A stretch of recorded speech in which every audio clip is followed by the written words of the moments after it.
어디 격떨어지게 호텔 로비에 똥차를 들이밀어? 냄새 나니까 당장 안 치워. 돈 없으면 몸으로라도 때워야지. 시집 오면 내 속옷 빨래부터 시작해. 상견례 날 예비 시모는 낡은 경차를 타고 온 제 어머니에게 씻을 수 없는 모욕을 퍼부었습니다. 낄낄거리는 예비 신랑과 비웃음 가득한 시모. 하지만 그들은 꿈에도 몰랐습니다. 자신들이 목숨처럼 여기는 강남 카페 건물의 진짜 주인이 바로 눈앞에 경차 타는 아줌마라는 사실을 말이죠. 자네, 내일부터 장사 접을 준비하게. 상견례 다음 날 아침 10년 묵은 체중이 싹 내려가는 대한민국 상위 1% 엄마의 우아하고 처절한 24시간 참교육. 과연 그들의 운명은 어떻게 되었을까요? 시작하기 전에 무료로 눌러주시는 구독과 좋아요, 알림 설정은 똑순이 사랑방에 큰 힘이 됩니다. 지금 어디서 듣고 계신지 댓글 달아주세요. 그럼 지금부터 이야기를 시작하겠습니다. 따스한 봄 햇살이 눈부시게 내리쬐는 오후 2시였습니다. 서울 시내 한복판, 하늘을 찌를 듯 솟아있는 최고급 호텔의 위용은 그 앞을 지나는 사람들을 주눅 들게 만들기에 충분했죠. 번쩍이는 유리창에 반사된 햇빛이 사방으로 흩어지며 호텔의 화려함을 뽐내고 있었습니다. 그런데 그 화려한 로비 진입로에 전혀 어울리지 않는 작고 낡은 자동차 한 대가 들어섰습니다. 색이 바래서 원래 무슨 색이었는지 가늠하기도 힘든 금색 경차였습니다.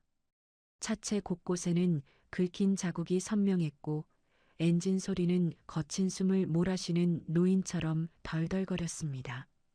운전석에 앉은 한명숙이 조심스럽게 핸들을 꺾어 로비 입구 쪽으로 향했습니다. 그러자 입구를 지키고 있던 주차 요원들이 마치 더러운 것이라도 본 듯 인상을 찌푸리며 앞을 막아섰습니다. 주차 요원 중 한 명이 붉은색 경광봉을 허공에 휘두르며 소리쳤습니다. 아줌마, 여기로 들어오시면 안 됩니다. 뒤쪽으로 돌아가세요. 한명숙이 창문을 내리고 온화한 미소를 지으며 말했습니다. 예약된 식사가 있어서요. 주차 좀 부탁드리겠습니다. 하지만 주차 요원은 한명숙의 말을 듣는 둥 마는 둥 하며 손을 휘저었습니다. 그의 눈빛에는 명백한 무시가 담겨 있었죠. 지금 VIP 손님들 들어오시는 시간대라 이런 경차는 로비에 못 세웁니다. 물 흐리지 말고 저기 뒤편 공터 주차장으로 가세요. 얼른요. 한명숙이 잠시 곤란한 표정을 지으며 다시 입을 열려던 찰나였습니다. 뒤쪽에서 묵직하고 낮은 엔진 소리가 들려왔습니다. 햇빛을 받아 검은색 차체가 거울처럼 빛나는 최고급 대형 세단이었습니다. 그 차는 한명숙의 경차 뒤에 바짝 붙어 섰고 날카로운 경적을 길게 울렸습니다. 빵! 주차 요원들이 화들짝 놀라며 허리를 90도로 굽혔습니다. 검은 세단의 뒷좌석 문이 열리고 한눈에 봐도 값비싸 보이는 모피 코트를 걸친 중년 여성이 내렸습니다. 그녀의 손목과 목에는 굵은 보석이 주렁주렁 매달려 있었고 얼굴의 절반을 가린 짙은 선글라스가 위압감을 풍겼습니다. 바로 박민호의 어머니 최영자였습니다. 최영자가 코끝을 찡그리며 손부채질을 하듯 손을 휘저으며 말했습니다. 어머, 매연 냄새. 이게 무슨 똥차야? 호텔 물 관리 안 해요? 격 떨어지게 이런 고물차가 정문을 틀어막고 있으면 어떡해?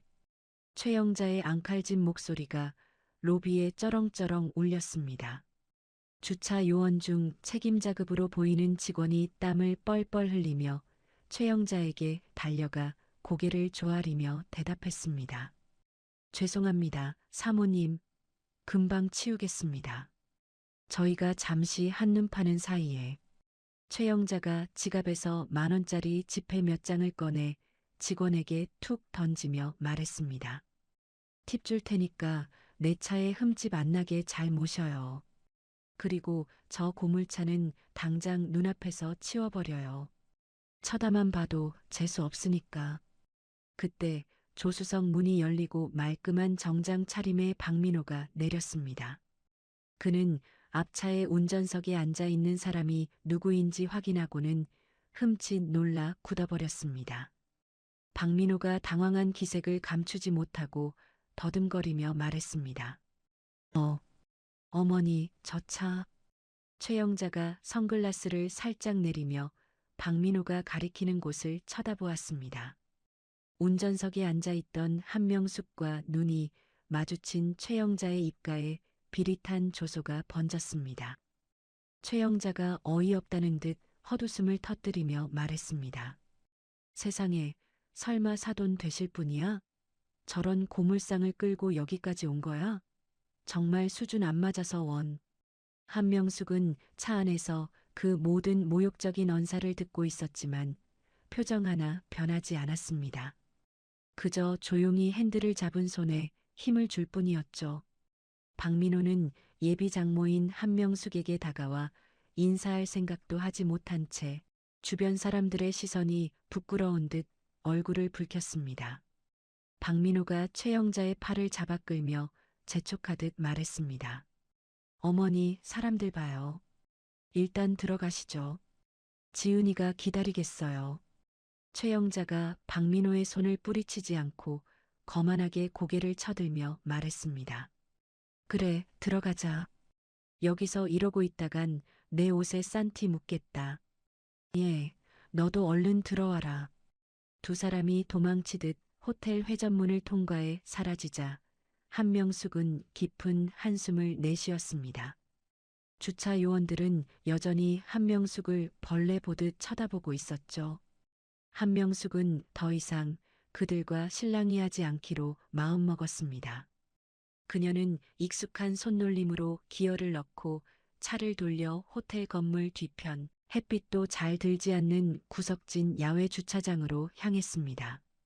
주차장은 울퉁불퉁한 바닥에 먼지가 가득했습니다. 한명숙은 좁은 구석에 차를 세우고 시동을 껐습니다. 엔진이 꺼지는 소리가 유난히 처량하게 들렸습니다. 그녀는 뒷좌석에 놓인 낡은 보자기를 집어들었습니다. 그 안에는 오늘을 위해 정성스럽게 준비한 선물이 들어 있었죠. 보자기를 품에 안은 한명숙이 차에서 내려 옷매무새를 다듬었습니다. 빛바랜 개량 한복이었지만 그녀가 입으니 묘한 기품이 흘렀습니다. 하지만 사람들은 겉모습만 볼 뿐 그 내면의 기품을 알아보지 못했습니다. 한명숙이 먼 길을 돌아 로비에 들어서자 기다리고 있던 딸 김지은이 한달음에 달려왔습니다. 김지은의 눈가는 이미 붉게 충혈되어 있었습니다. 창밖으로 어머니가 당하는 수모를 모두 지켜본 모양이었습니다. 김지은이 떨리는 손으로 한명숙의 옷깃을 여며주며 울먹이는 목소리로 말했습니다. 엄마, 왜 저런 취급을 받고 가만히 있어? 내가 나가서 따지려고 했는데 민호 씨가 못 나가게 해서. 한명숙이 김지은의 손을 따뜻하게 감싸쥐며 부드럽게 말했습니다. 지은아, 괜찮다. 오늘처럼 좋은 날 얼굴 붉히면 쓰니? 엄마는 아무렇지 않아. 네가 예쁘게 웃어야 엄마도 기분이 좋지. 김지은이 속상함을 감추지 못하고 발을 동동 구르며 말했습니다. 그래도 이건 아니잖아. 호텔 직원들도 그렇고 어머니도 너무하셔. 어떻게 사람 면전에 대고 그런 말씀을 하셔? 한명숙이 김지은의 어깨를 토닥이며 달래듯 말했습니다. 사람은 겪어봐야 아는 법이야. 나중에 다 알게 될 거다. 어서 올라가자. 어르신들 기다리시겠다. 두 모녀가 엘리베이터 쪽으로 발걸음을 옮길 때였습니다. 로비 한편에서 직원들에게 지시를 내리던 중후한 인상의 남자가 한명숙을 발견했습니다. 그는 이 호텔의 총지배인이었습니다. 총지배인의 눈이 휘둥그레지더니 하던 말을 멈추고 급하게 한명숙 쪽으로 달려오려 했습니다. 총지배인이 허리를 숙이며 다급하게 입을 열려 했습니다. 아니, 회장님. 그 순간 한명숙이 걸음을 멈추지 않은 채 총지배인을 향해 고개를 돌렸습니다. 그녀는 검지 손가락을 조용히 입술에 갖다 대며 쉬타는 신용을 했습니다. 그리고는 눈짓으로 가만히 있으라는 신호를 보냈죠. 그 짧은 눈빛 교환 속에 담긴 위험은 대단했습니다. 총지배인은 마치 얼어붙은 듯 그 자리에 멈춰서서 깊이 고개를 숙여 예를 표하는 것으로 인사를 대신했습니다. 김지은은 엄마를 챙기느라 그 장면을 보지 못했습니다. 엘리베이터에 오른 김지은은 분이 풀리지 않는지 핸드폰을 꺼내 박민호에게 전화를 걸었습니다. 김지은이 수화기를 귀에 대고 날카롭게 말했습니다. 민호 씨, 지금 어디야? 아까 로비에서 엄마한테 인사도 안 하고 그냥 가는 게 어디 있어? 수화기 너머로 들려오는 박민호의 목소리는 귀찮음이 잔뜩 묻어 있었습니다. 아, 지은아. 엄마가 좀 예민하셔서 그래. 아까 냄새난다고 비위 상하신 거 달래드린다고 정신없어서 그랬어. 네가 이해 좀 해라. 지금 룸에 들어왔으니까 얼른 와. 뚜뚜뚜. 박민호는 김지은의 대꾸도 듣지 않고 전화를 끊어버렸습니다. 김지은이 기가 막히다는 표정으로 핸드폰을 내려다보았습니다. 김지은이 한숨을 푹 쉬며 한명숙을 바라보고 말했습니다. 엄마, 미안해. 내가 민호 씨한테 따끔하게 말할게. 오늘 상견례 분위기 안 좋을 수도 있겠어. 한명숙이 빙그레 웃으며 대답했습니다. 걱정 마라. 엄마가 다 알아서 할게. 너는 그저 밥이나 맛있게 먹어. 엘리베이터가 부드럽게 멈추고 문이 열렸습니다. 고급스러운 카펫이 깔린 복도를 지나 예약된 룸 앞에 도착했습니다. 문은 굳게 닫혀 있었지만 방음이 잘 되지 않는지 안에서 들려오는 목소리가 복도까지 새어 나왔습니다. 최영자의 목소리가 날카롭게 문틈을 비집고 나왔습니다. 아이고, 내 팔자야. 저런 거지 같은 사돈을 만나서 밥을 먹어야 한다니. 식욕이 싹 달아나네. 민호, 너 오늘 밥값 네가 내라. 내가 내기엔 돈이 아깝다. 박민호의 비굴한 웃음소리도 들려왔습니다. 에이, 어머니. 그래도 지은이는 착하잖아요. 그냥 봉사활동한다고 생각하시고 좀 봐주세요. 문 밖에서 그 소리를 들은 김지은의 얼굴이 하얗게 질렸습니다. 모멸감에 입술이 파르르 떨렸죠. 김지은이 당장이라도 문을 박차고 들어갈 기세로 손을 뻗었습니다. 하지만 한명숙이 김지은의 손을 가만히 잡았습니다. 한명숙은 옷매무새를 다시 한번 단정하게 고쳤습니다. 그녀의 눈빛은 아까 로비에서와는 전혀 달랐습니다. 차갑게 가라앉았지만 그 깊은 곳에서는 뜨거운 불꽃이 타오르고 있었습니다. 한명숙은 딸을 안심시키듯 고개를 끄덕여 보이고는 망설임 없이 문고리를 잡았습니다. 한명숙이 낮지만 단단한 목소리로 말했습니다. 들어가자. 문이 활짝 열렸습니다. 방 안의 공기가 한순간에 얼어붙는 듯 했습니다. 무겁게 가라앉은 공기가 숨통을 조여오는 듯한 상견례 장소였습니다. 최고급 한정식 코스 요리가 식탁 위를 화려하게 수놓았지만 그 누구도 젓가락을 선뜻 들지 않았죠. 달그락거리는 그릇 소리조차 크게 들릴 만큼 정막이 감돌았습니다. 최영자가 미간을 찌푸린 채 젓가락으로 생선구이를 쿡 찔러 뒤집었습니다. 최영자가 생선살을 헤집으며 심드렁하게 말했습니다. 어머, 이게 굴비야? 비린내가 확 올라오네. 이 호텔 주방장이 바뀌었나? 영 맛이 떨어지네. 박민호가 어머니의 눈치를 살피며 물잔을 채워주며 맞장구를 쳤습니다. 어머니 입맛이 워낙 청와대급이시잖아요. 그냥 대충 드세요. 여기 주방장이 바뀌긴 했나 봐요. 최영자가 젓가락을 탁 내려놓으며 한숨을 내쉬었습니다. 아이고, 내 팔자야.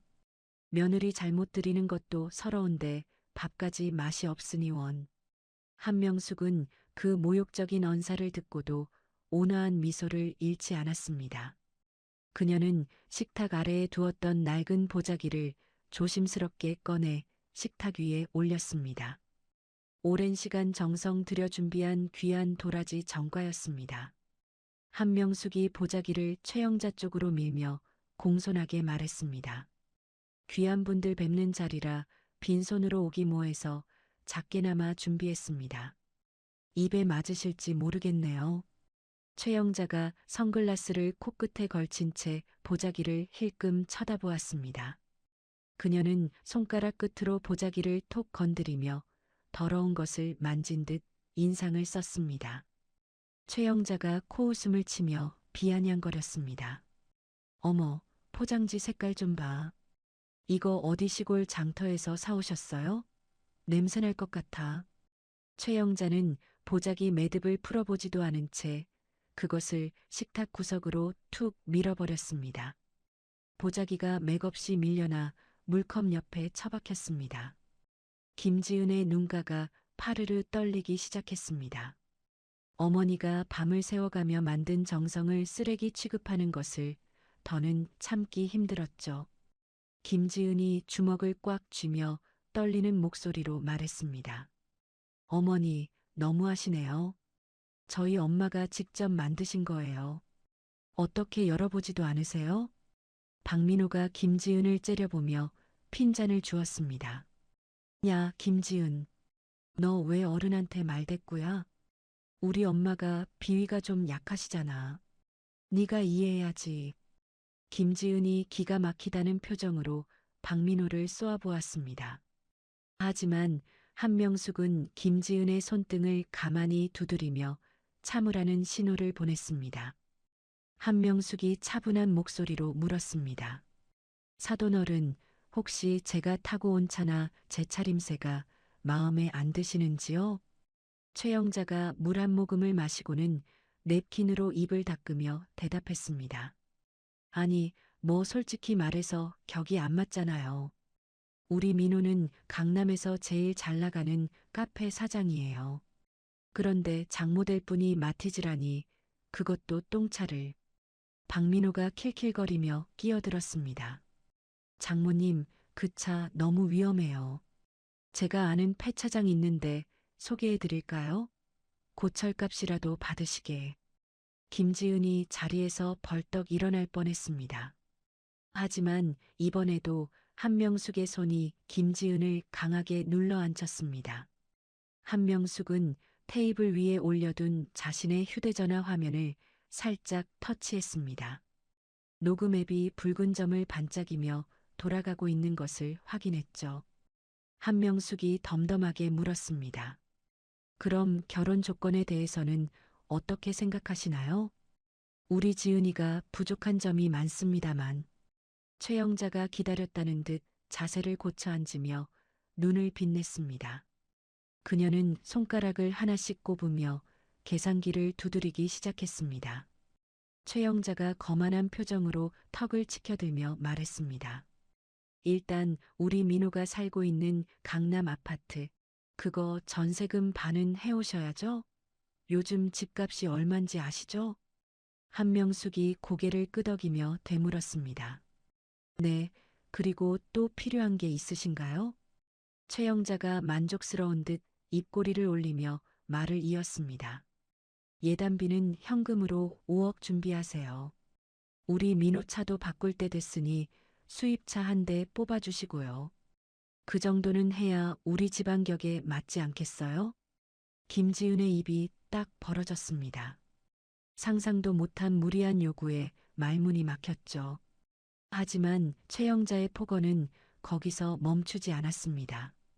최영자가 김지은을 위아래로 훑어보며 비웃듯 말했습니다. 그리고 너 시집 오면 회사 그만둬라. 여자가 밖으로 나돌면 집안 꼴 우스워져. 매일 아침 우리 집에 와서 아침상 차리고 청소부터 해. 내가 손에 물 묻히는 거 질색인 거 알지? 박민호가 옆에서 고개를 끄덕이며 거들었습니다. 그래, 지은아. 우리 엄마가 깔끔한 거 좋아하셔서 남이 해주는 밥은 안 드셔. 네가 좀 고생하면 되잖아. 김지은은 더 이상 참을 수 없었습니다. 그녀는 쥐고 있던 젓가락을 식탁 위에 탁 내려놓았습니다. 날카로운 소리가 정적을 깼습니다. 김지은이 자리를 박차고 일어나며 소리쳤습니다. 이 결혼 못해요. 아니, 안 합니다.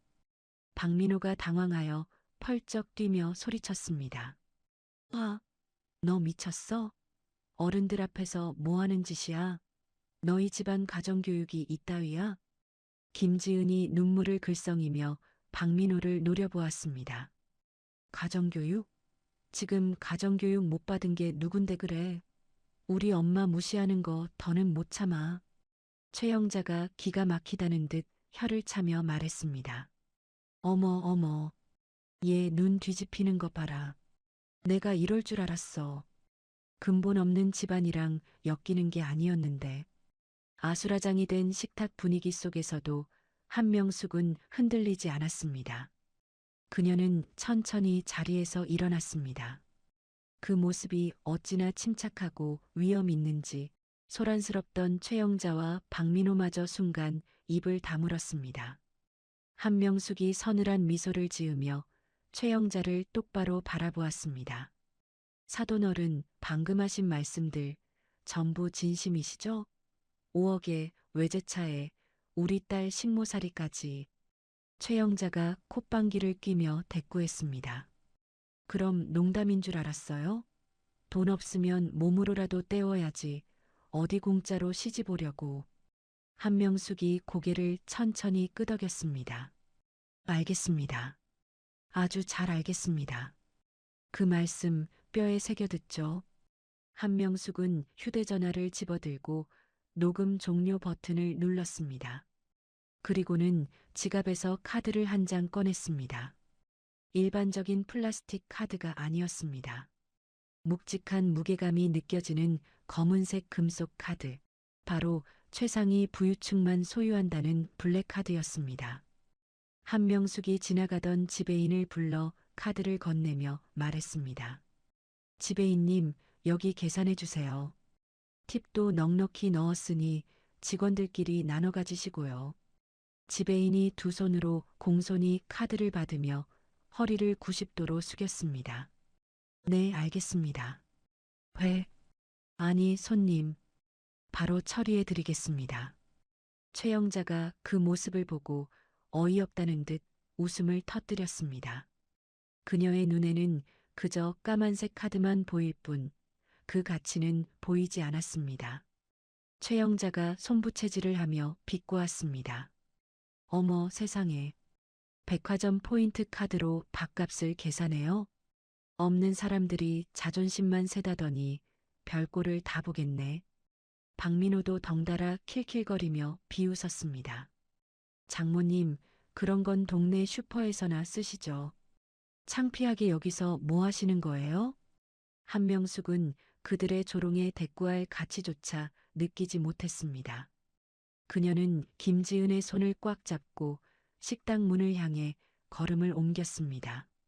문지방을 넘기 직전 한명숙이 걸음을 멈추고 뒤를 돌아보았습니다. 그녀의 눈빛은 더 이상 순박한 시골 아줌마의 것이 아니었습니다. 먹잇감을 노려보는 맹수의 눈빛처럼 서늘하고 매서웠습니다. 한명숙이 박민호를 응시하며 낮게 깔린 목소리로 말했습니다. 자네 강남에서 카페 한다고 했지? 그 건물 관리비는 꼬박꼬박 내고 있나 모르겠네. 요즘 소방법이 강화돼서 불법 증축 같은 거 걸리면 골치 아플 텐데. 박민호가 의아한 표정으로 되물었습니다. 네, 갑자기 그건 왜? 한명숙은 대답 대신 알 수 없는 묘한 미소를 지어 보였습니다. 그리고는 굳어있는 두 사람을 뒤로 한 채 딸을 데리고 미련 없이 룸을 빠져나갔습니다. 호텔 로비로 나오는 동안 김지은은 아무 말도 하지 못했습니다. 그저 엄마의 손이 너무나 따뜻하고 또 너무나 힘있게 느껴져서 눈물만 흘릴 뿐이었죠. 한명숙은 딸의 어깨를 감싸 안으며 호텔 정문을 나섰습니다. 구석진 주차장에 세워진 낡은 마티즈가 보였습니다. 하지만 한명숙의 발걸음은 그 어느 때보다 당당했습니다. 두 모녀가 차에 오르고 시동을 걸자 낡은 엔진 소리가 다시금 덜덜거리며 울려 퍼졌습니다. 하지만 그 소리는 이제 처량한 울음이 아니라 전쟁을 알리는 북소리처럼 들렸습니다. 차가 호텔을 빠져나가는 동안 룸에 남겨진 최영자와 박민호는 멍하니 서로를 쳐다보았습니다. 최영자가 인상을 쓰며 투덜거렸습니다. 뭐야, 저 여자? 마지막에 눈빛 봤니? 무슨 귀신 들린 줄 알았다. 소름 끼쳐. 박민호가 찜찜한 표정으로 머리를 극적이며 말했습니다. 글쎄요. 카페 얘기는 왜 꺼낸 거지? 기분 나쁘게. 그들은 꿈에도 몰랐습니다. 방금 자신들이 건드린 사람이 누구인지, 그리고 내일 아침 어떤 폭풍우가 몰아칠지 말입니다. 한명숙의 마티즈는 붉게 물든 노을 속으로 유유히 사라졌습니다. 그 뒷모습은 폭풍 전야의 고요함처럼 무겁고도 비장했습니다. 다음 날 아침 9시였습니다. 강남 한복판에 위치한 박민호의 대형 카페는 아침부터 분주하게 돌아가고 있었습니다. 고급스러운 인테리어와 향긋한 커피 향이 가득했지만 그 안에서 들려오는 목소리는 전혀 우아하지 않았죠. 최영자가 카운터 한가운데서 팔짱을 낀 채 직원들을 쥐잡듯이 잡고 있었습니다. 최영자가 손가락으로 테이블을 툭툭 치며 날카롭게 소리쳤습니다. 야, 김 매니저. 여기 테이블 닦은 거니? 얼룩이 그대로잖아. 너희는 사장이 안 보면 일을 이따위로 해? 직원이 허리를 굽히며 당황한 기색으로 대답했습니다. 죄송합니다, 사모님. 지금 바로 다시 닦겠습니다. 최영자가 혀를 차며 직원들을 노려보았습니다. 어휴, 내가 못 살아. 아래 것들은 조금만 풀어주면 기어오른다니까. 어제 그 사돈네랑 똑같아. 박민호가 하품을 하며 사무실에서 걸어 나왔습니다. 그는 전날의 피로가 가지 않은 듯 부스스한 얼굴이었지만 표정만은 의기양양했습니다. 박민호가 커피를 한 모금 마시며 거들먹거렸습니다. 어머니, 아침부터 왜 그렇게 화를 내세요? 어제 그 거지 같은 집안 정리하고 나니까 속이 다 시원하지 않으세요? 최영자가 거만한 표정으로 웃음을 터뜨렸습니다. 그래, 내 말이. 어제 내가 기를 아주 팍 죽여놨지. 감히 어디서 굴러먹던 경찰을 끌고 와서 우리 집안에 묻어가려고. 주제를 알아야지. 두 모녀가 낄낄거리며 남을 깎아내리는 재미에 빠져 있을 때였습니다. 카페 입구의 풍경이 심상치 않게 변하고 있었습니다. 육중한 검은색 밴 두 대가 카페 앞에 급정거하더니 건장한 체격의 남성들이 우르르 내렸습니다. 그들 사이로 칼날같이 다림질된 슈트를 입은 날카로운 인상의 남자가 앞장섰습니다. 바로 한명숙의 법률 대리인 강준우 변호사였습니다. 딸랑 마이너스 하는 맑은 종소리와 함께 카페 문이 거칠게 열렸습니다. 검은 정장을 입은 사람들이 순식간에 카페 안으로 들이닥치자 손님들과 직원들이 겁에 질려 웅성거렸습니다. 화기애애했던 카페 분위기는 순식간에 찬물을 끼얹은 듯 싸늘하게 식어버렸죠. 최영자가 눈을 동그랗게 뜨고 소리쳤습니다. 뭐야? 당신들 누구야? 영업 방해로 신고하기 전에 당장 안 나가? 강준우가 표정 하나 변하지 않고 또벅또벅 최영자 앞으로 걸어갔습니다. 그의 서늘한 눈빛에 압도된 최영자가 저도 모르게 뒷걸음질 쳤습니다. 강준우는 품에서 명함 한 장을 꺼내 최영자 앞 테이블에 툭 던졌습니다. 강준우가 사무적인 말투로 차갑게 말했습니다. 안녕하십니까? 저는 이 건물의 소유주이신 한명숙 회장님의 전담 변호사 강준우입니다. 최영자와 박민호의 눈이 동시에 휘둥그레졌습니다. 두 사람은 서로의 얼굴을 쳐다보며 귀를 의심했습니다. 박민호가 더듬거리며 되물었습니다. 누구라고요? 한명숙? 어제 지은이네 엄마요? 최영자가 코웃음을 치며 손을 휘저었습니다. 아이고 참나. 변호사 양반, 사람 잘못 찾아왔네. 그 여자가 무슨 건물주야? 마티즈 타고 다니는 주제에. 어디서 사기를 쳐? 강준우는 대꾸할 가치도 없다는 듯 옆에 있던 보좌관에게 손짓했습니다. 보좌관이 두툼한 서류 봉투를 꺼내 강준우에게 건넸습니다. 강준우는 봉투에서 서류 뭉치를 꺼내 테이블 위에 펼쳤습니다. 법원 직인이 선명하게 찍힌 등기부등본과 계약해지 통보서였습니다. 강준우가 서류를 손가락으로 짚으며 설명했습니다. 여기 등기부등본을 보시죠. 이 건물을 포함한 상가 전체의 실소유주는 한명숙 회장님입니다. 두 분은 지금까지 회장님 소유의 건물에서 장사를 하고 계셨던 겁니다. 박민호가 떨리는 손으로 서류를 집어들었습니다. 종이 위에 선명하게 적힌 소유자 한명숙이라는 글자가 그의 눈을 찔렀습니다. 박민호의 얼굴이 백지장처럼 하얗게 질려갔습니다. 박민호가 다리에 힘이 풀린 듯 휘청거리며 중얼거렸습니다. 이게 뭐야? 진짜잖아? 엄마, 이거 진짜 지은이네 엄마 이름이야. 최영자가 서류를 뺏어들고 눈을 비비며 확인했습니다. 믿을 수 없는 현실 앞에 그녀의 손이 사시나무 떨듯 떨렸습니다. 하지만 강준우의 공격은 이제 시작에 불과했습니다. 강준우가 품에서 또 다른 서류를 꺼내 보이며 단호하게 말했습니다. 본론만 말씀드리겠습니다. 임대인 한명숙 회장님께서는 임차인 박민호 씨와의 임대차 계약을 오늘부로 즉시 해지하셨습니다. 최영자가 꽥 소리를 질렀습니다. 뭐라고요? 해지? 누구 마음대로 해지야? 계약 기간 남았는데 그게 무슨 뚱딴지 같은 소리야. 강준우가 차가운 미소를 지으며 조항 하나하나를 읊기 시작했습니다. 계약서 제12조 위반입니다. 임차인은 임대인의 사전 승인 없이 건물의 구조를 변경하거나 증축할 수 없습니다. 하지만 확인 결과 카페 뒤편 테라스를 불법으로 확장하고 2층 창고를 무단으로 개조하셨더군요. 박민호가 식은땀을 흘리며 변명하려 했습니다. 아니, 그건 장사가 잘 돼서 손님 좀 더 받으려고 잠깐 늘린 건데. 강준우가 말을 자르며 더 강력한 펀치를 날렸습니다. 게다가 지난 2년간 건물 관리비 명목으로 거둔 돈을 개인적으로 유용하신 정황이 포착되었습니다. 세입자들에게 거둔 관리비 어디다 쓰셨습니까?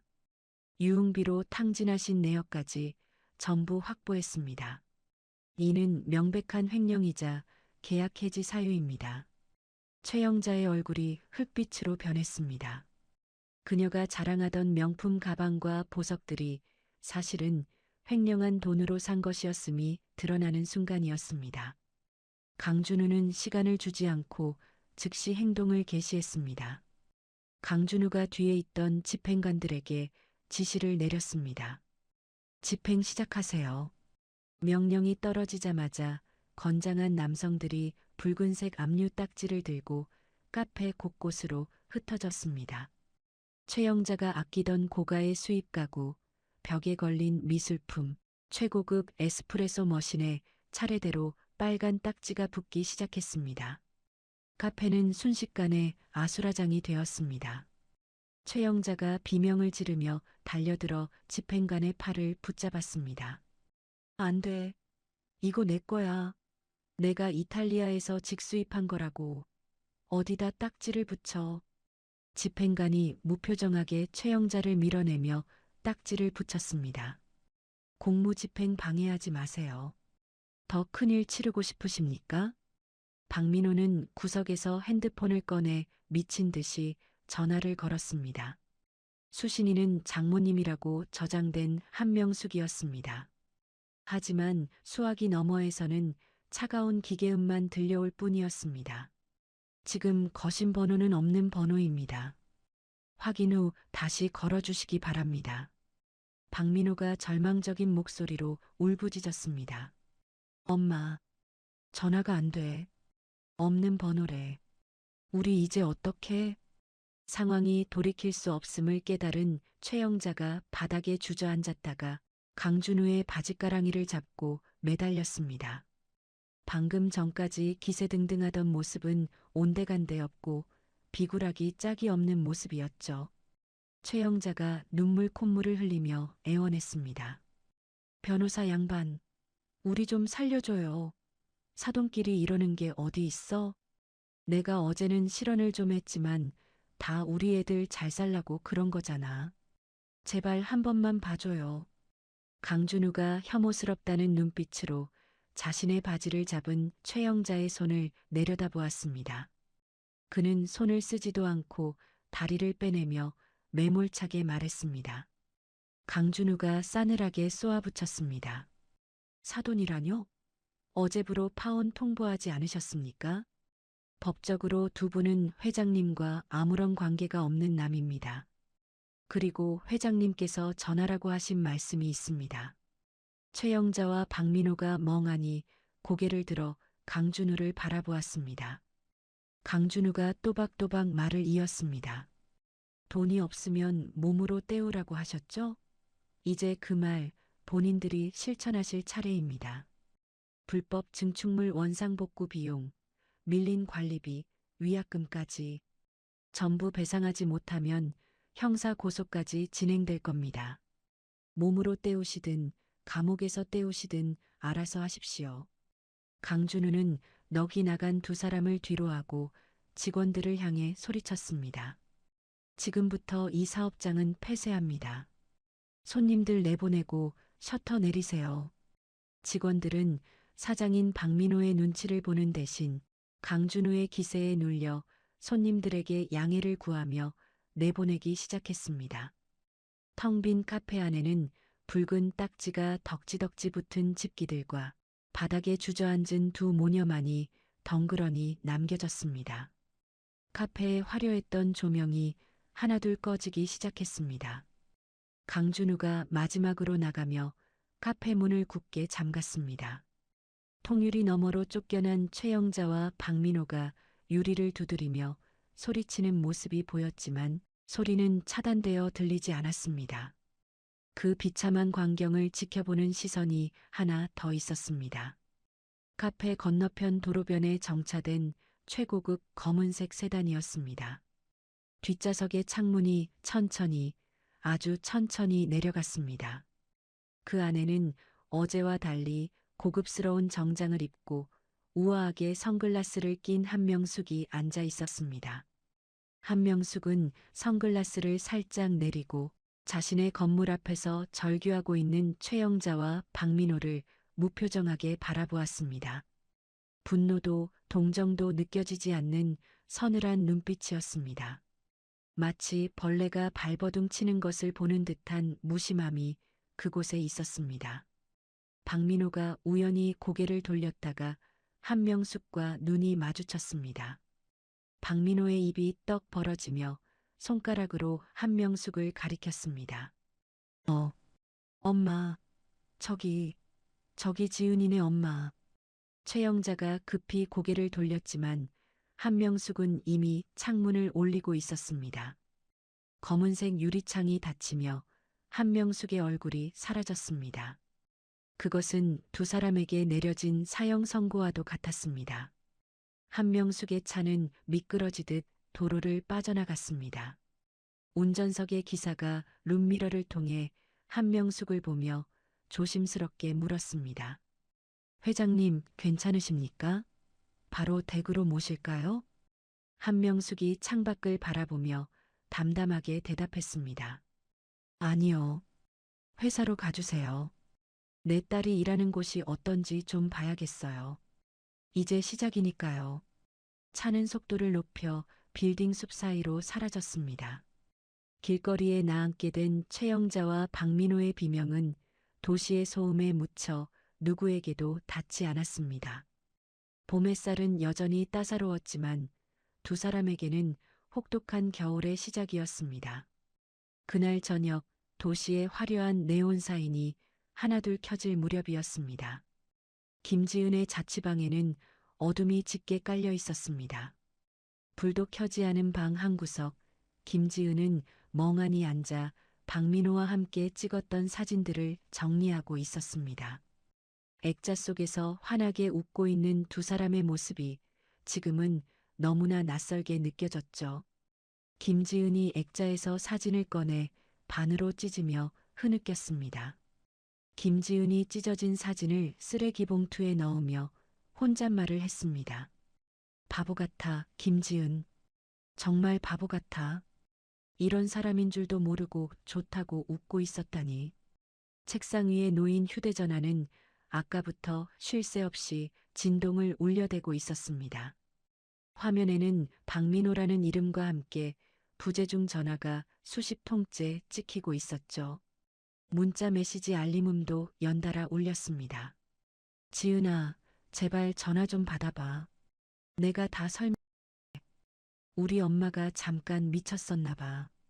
한 번만 만나줘. 무릎 꿇고 빌게. 김지은이 휴대전화를 집어들어 전원을 꺼버리며 소리쳤습니다. 이제 와서 뭘 어쩌자고. 구질구질하게 정말.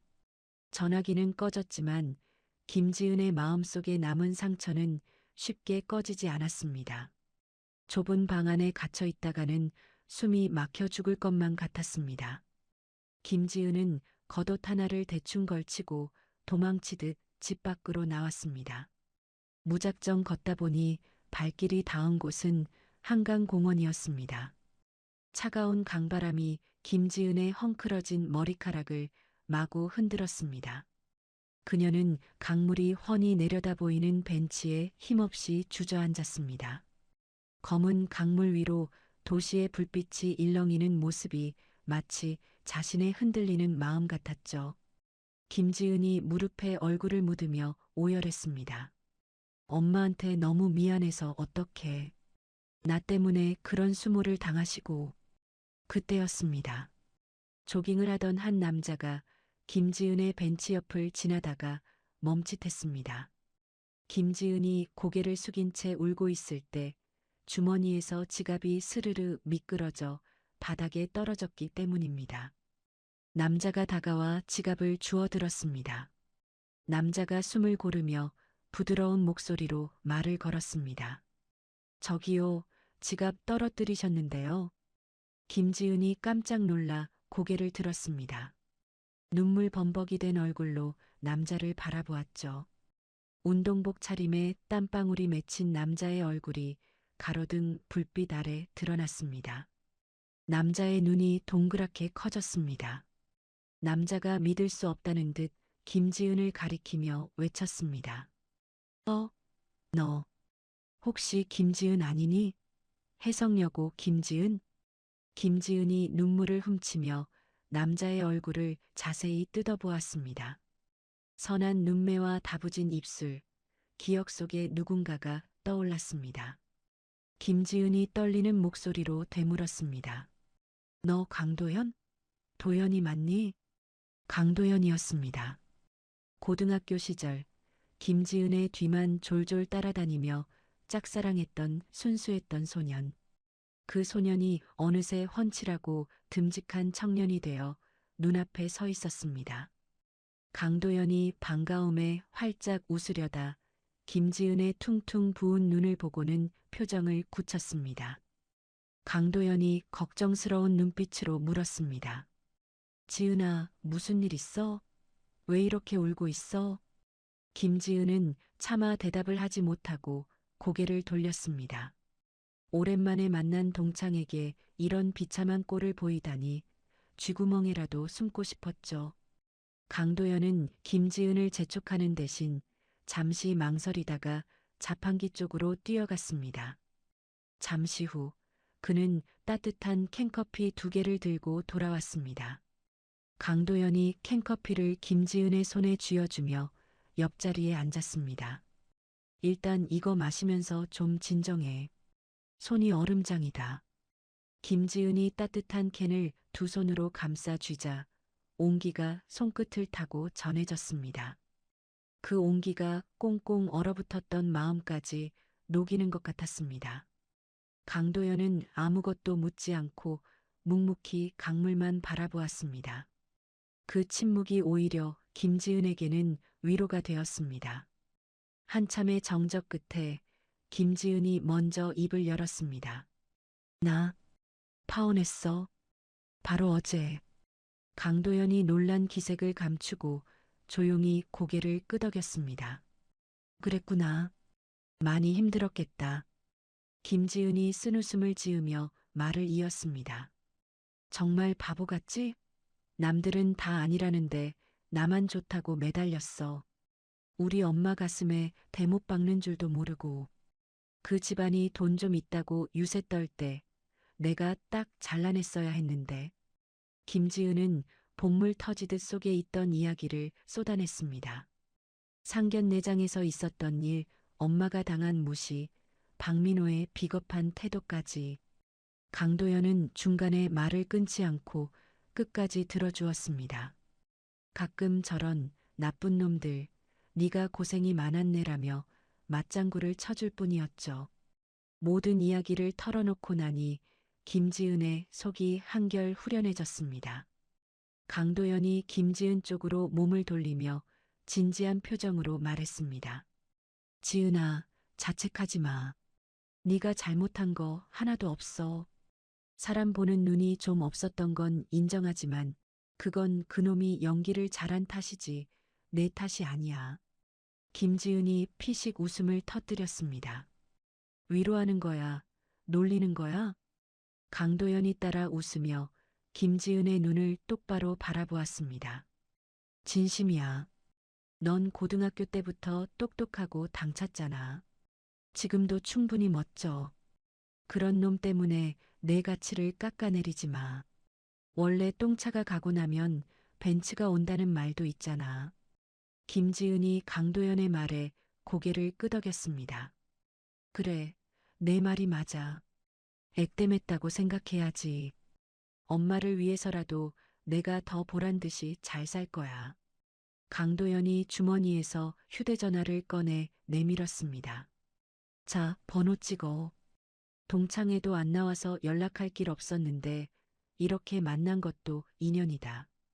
앞으로 힘들 때 혼자 끙끙 앓지 말고 연락해. 술친구는 해줄 수 있으니까. 김지은이 망설임 없이 자신의 번호를 입력했습니다. 강도연은 자신이 잘 나가는 IT 기업의 대표라는 사실은 굳이 밝히지 않았습니다. 지금 김지은에게 필요한 건 성공한 CEO가 아니라 편안한 친구라는 걸 알았기 때문이죠. 강도연이 자리에서 일어나며 손을 내밀었습니다. 일어나자. 밤 공기 차다. 데려다 줄게. 김지은은 강도연의 손을 잡지 않고 스스로 씩씩하게 일어났습니다. 하지만 그 마음만은 충분히 고마웠습니다. 고마워, 도연아. 덕분에 기분이 좀 나아졌어. 조심히 가. 나 혼자 갈 수 있어. 강도연이 아쉬운 표정으로 물러서며 손을 흔들었습니다. 그래, 들어가서 푹 자고. 내일은 더 좋은 일이 생길 거야. 연락할게. 강도연의 뒷모습이 멀어질 때까지 바라보던 김지은은 집으로 향하는 발걸음을 재촉했습니다. 걷는 동안 휴대전화를 켜고 엄마에게 전화를 걸었습니다. 신호음이 몇 번 울리기도 전에 한명숙이 전화를 받았습니다. 한명숙의 따뜻한 목소리가 들려왔습니다. 우리 딸 어디니? 밥은 먹었어? 김지은이 코끝이 찡해져서 대답했습니다. 응, 엄마. 나 산책 좀 하고 들어가는 길이야. 엄마, 미안해. 그리고 정말 고마워. 한명숙이 웃으며 대답했습니다.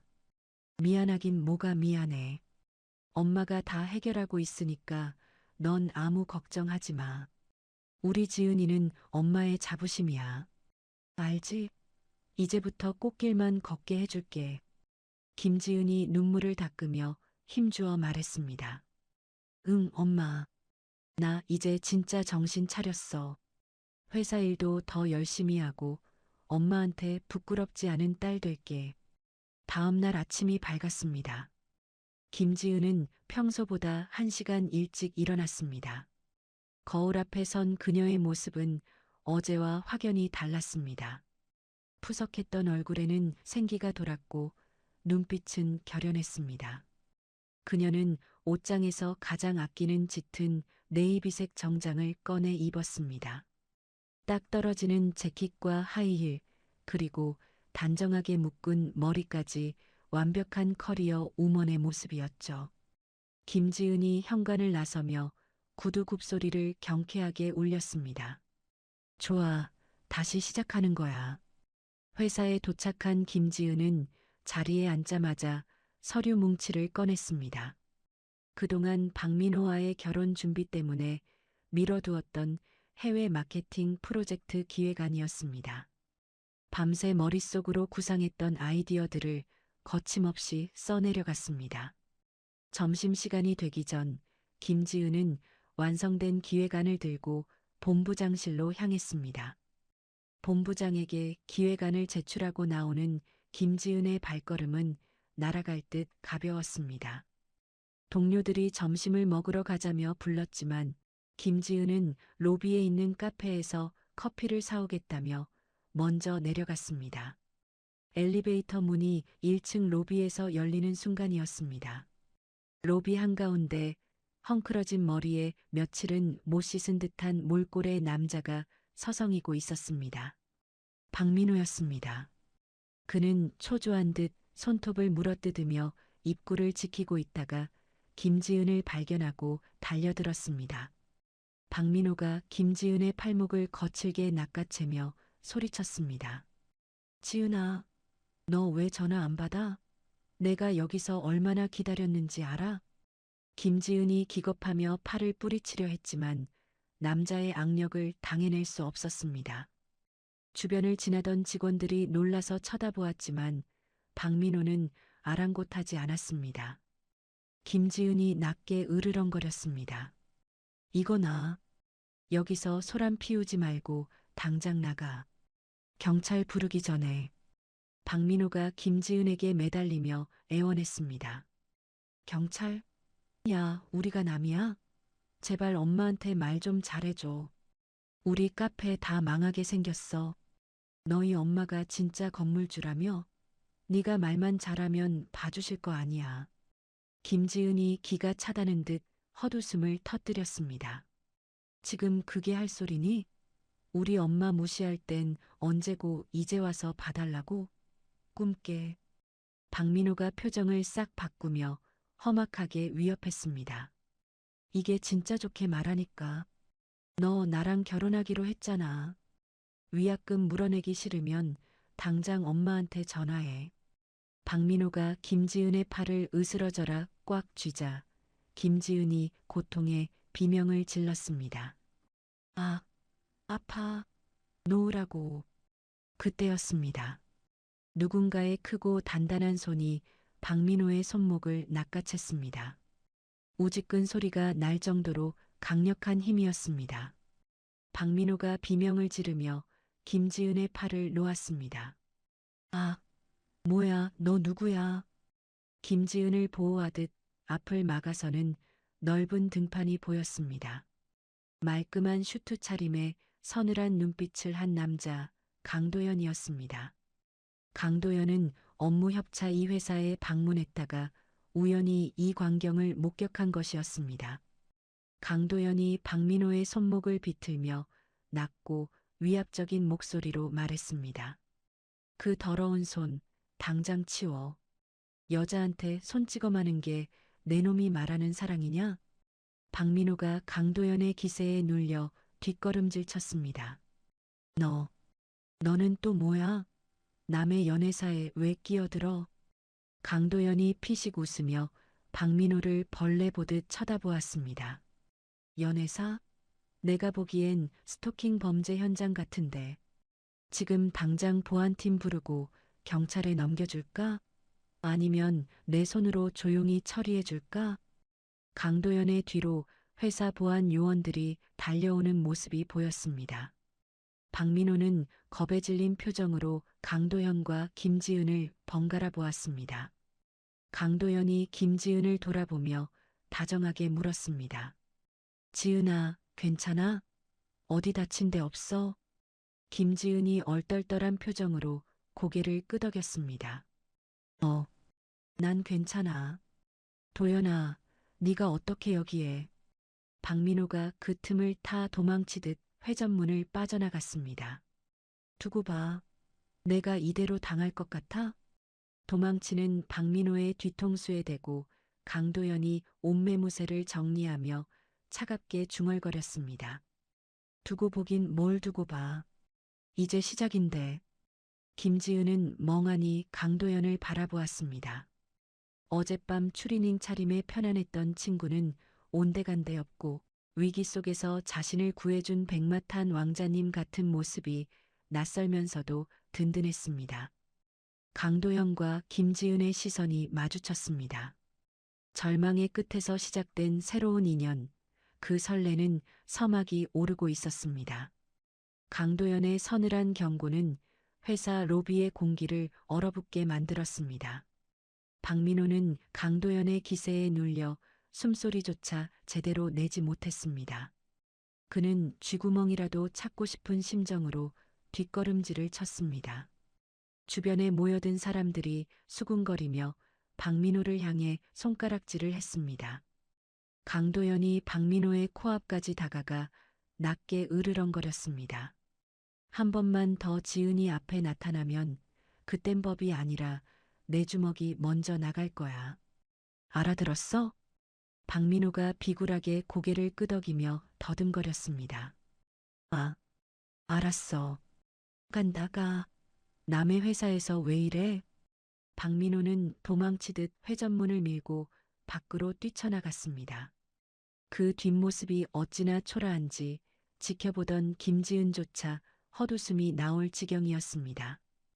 강도연은 박민호가 완전히 사라진 것을 확인하고 나서야 굳었던 표정을 풀었습니다. 그는 옷매무새를 가다듬고 김지은을 향해 부드럽게 미소 지었습니다. 강도연이 걱정스러운 눈빛으로 물었습니다. 놀랐지? 저런 놈은 초장에 확실하게 밟아놔야 다시는 얼씬도 못해. 괜찮아? 김지은이 안도의 한숨을 내쉬며 고개를 끄덕였습니다. 응, 내 덕분에 살았어. 혼자였으면 정말 막막했을 거야. 고마워, 도연아. 강도연이 김지은의 어깨를 가볍게 토닥이며 말했습니다. 친구끼리 뭘. 이제 일하러 가봐. 나도 미팅 있어서 가봐야겠다. 저녁에 통화하자. 김지은은 든든한 지원군을 얻은 기분으로 사무실로 복귀했습니다. 그 시각 한명숙은 자신의 집무실에서 또 다른 전쟁을 치르고 있었습니다. 그녀의 책상 위에는 박민호 집안의 탈세 정황이 담긴 서류들이 수북하게 쌓여 있었죠. 한명숙은 전화기를 들고 국세청 담당자에게 차분하지만 단호한 어조로 제보를 이어갔습니다. 한명숙이 서류를 한 장씩 넘기며 또박또박 말했습니다. 네, 맞습니다. 강남구 소재 카페 루체와 그 모친 최영자 씨의 차명 계좌 내역입니다. 지난 5년간 소득 신고 누락분이 상당할 겁니다.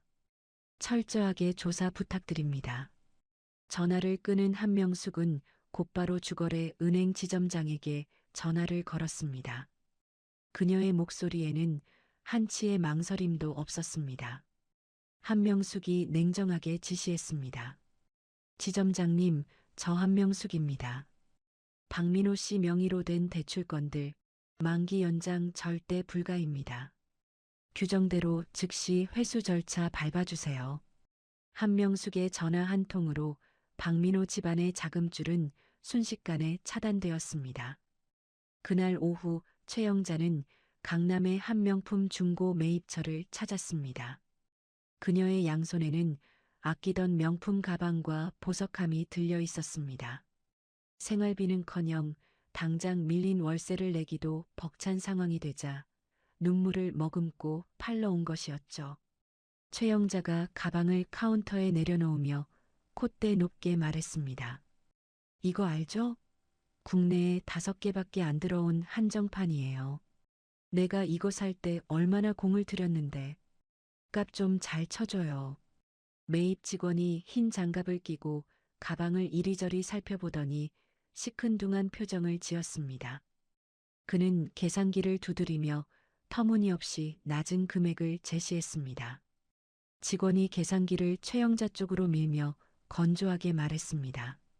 사모님, 요즘 이거 시세가 많이 떨어졌어요. 그리고 여기 밑부분에 스크래치도 있네요. 이 가격 아니면 매입 어렵습니다. 최영자가 눈을 부릅뜨며 소리쳤습니다. 뭐라고요?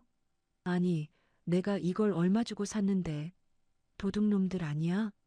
야, 안 팔아. 딴 데 갈 거야. 직원이 어깨를 으쓱하며 대꾸했습니다. 그러세요. 어차피 다른 데 가셔도 이 가격 못 받으실걸요? 급전 필요해 보이시는데 그냥 파시죠. 최영자는 분해서 손을 부들부들 떨었지만 결국 체념한 듯 고개를 떨구었습니다. 당장 카드값 막을 돈조차 없었기 때문입니다. 그녀는 헐값에 넘긴 돈을 쥐고 매장을 나오며 땅을 치고 통곡하고 싶었습니다.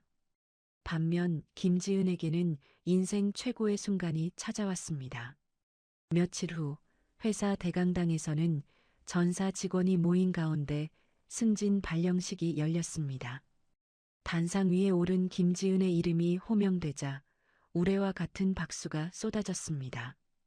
그녀가 기획한 해외 마케팅 프로젝트가 대성공을 거두어 창사 이래 최연소 팀장으로 승진한 것이었습니다. 사장이 직접 김지은에게 임명장을 수여하며 격려했습니다. 김 팀장, 이번 프로젝트 정말 훌륭했어. 우리 회사의 미래가 자네 손에 달렸네. 앞으로도 잘 부탁해. 김지은이 상기된 얼굴로 씩씩하게 대답했습니다. 감사합니다, 사장님.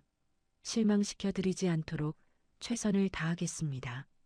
꽃다발을 하나를 안고 내려오는 김지은의 얼굴에는 자신감이 넘쳐 흘렀습니다. 퇴근길 회사 앞에는 검은색 세단이 대기하고 있었습니다. 한명숙이 뒷좌석 창문을 내리고 환하게 웃으며 손을 흔들었습니다. 한명숙이 차 문을 열어주며 반갑게 맞이했습니다. 우리 딸 승진 축하해. 오늘 엄마가 거하게 쏠 테니까 어서 타.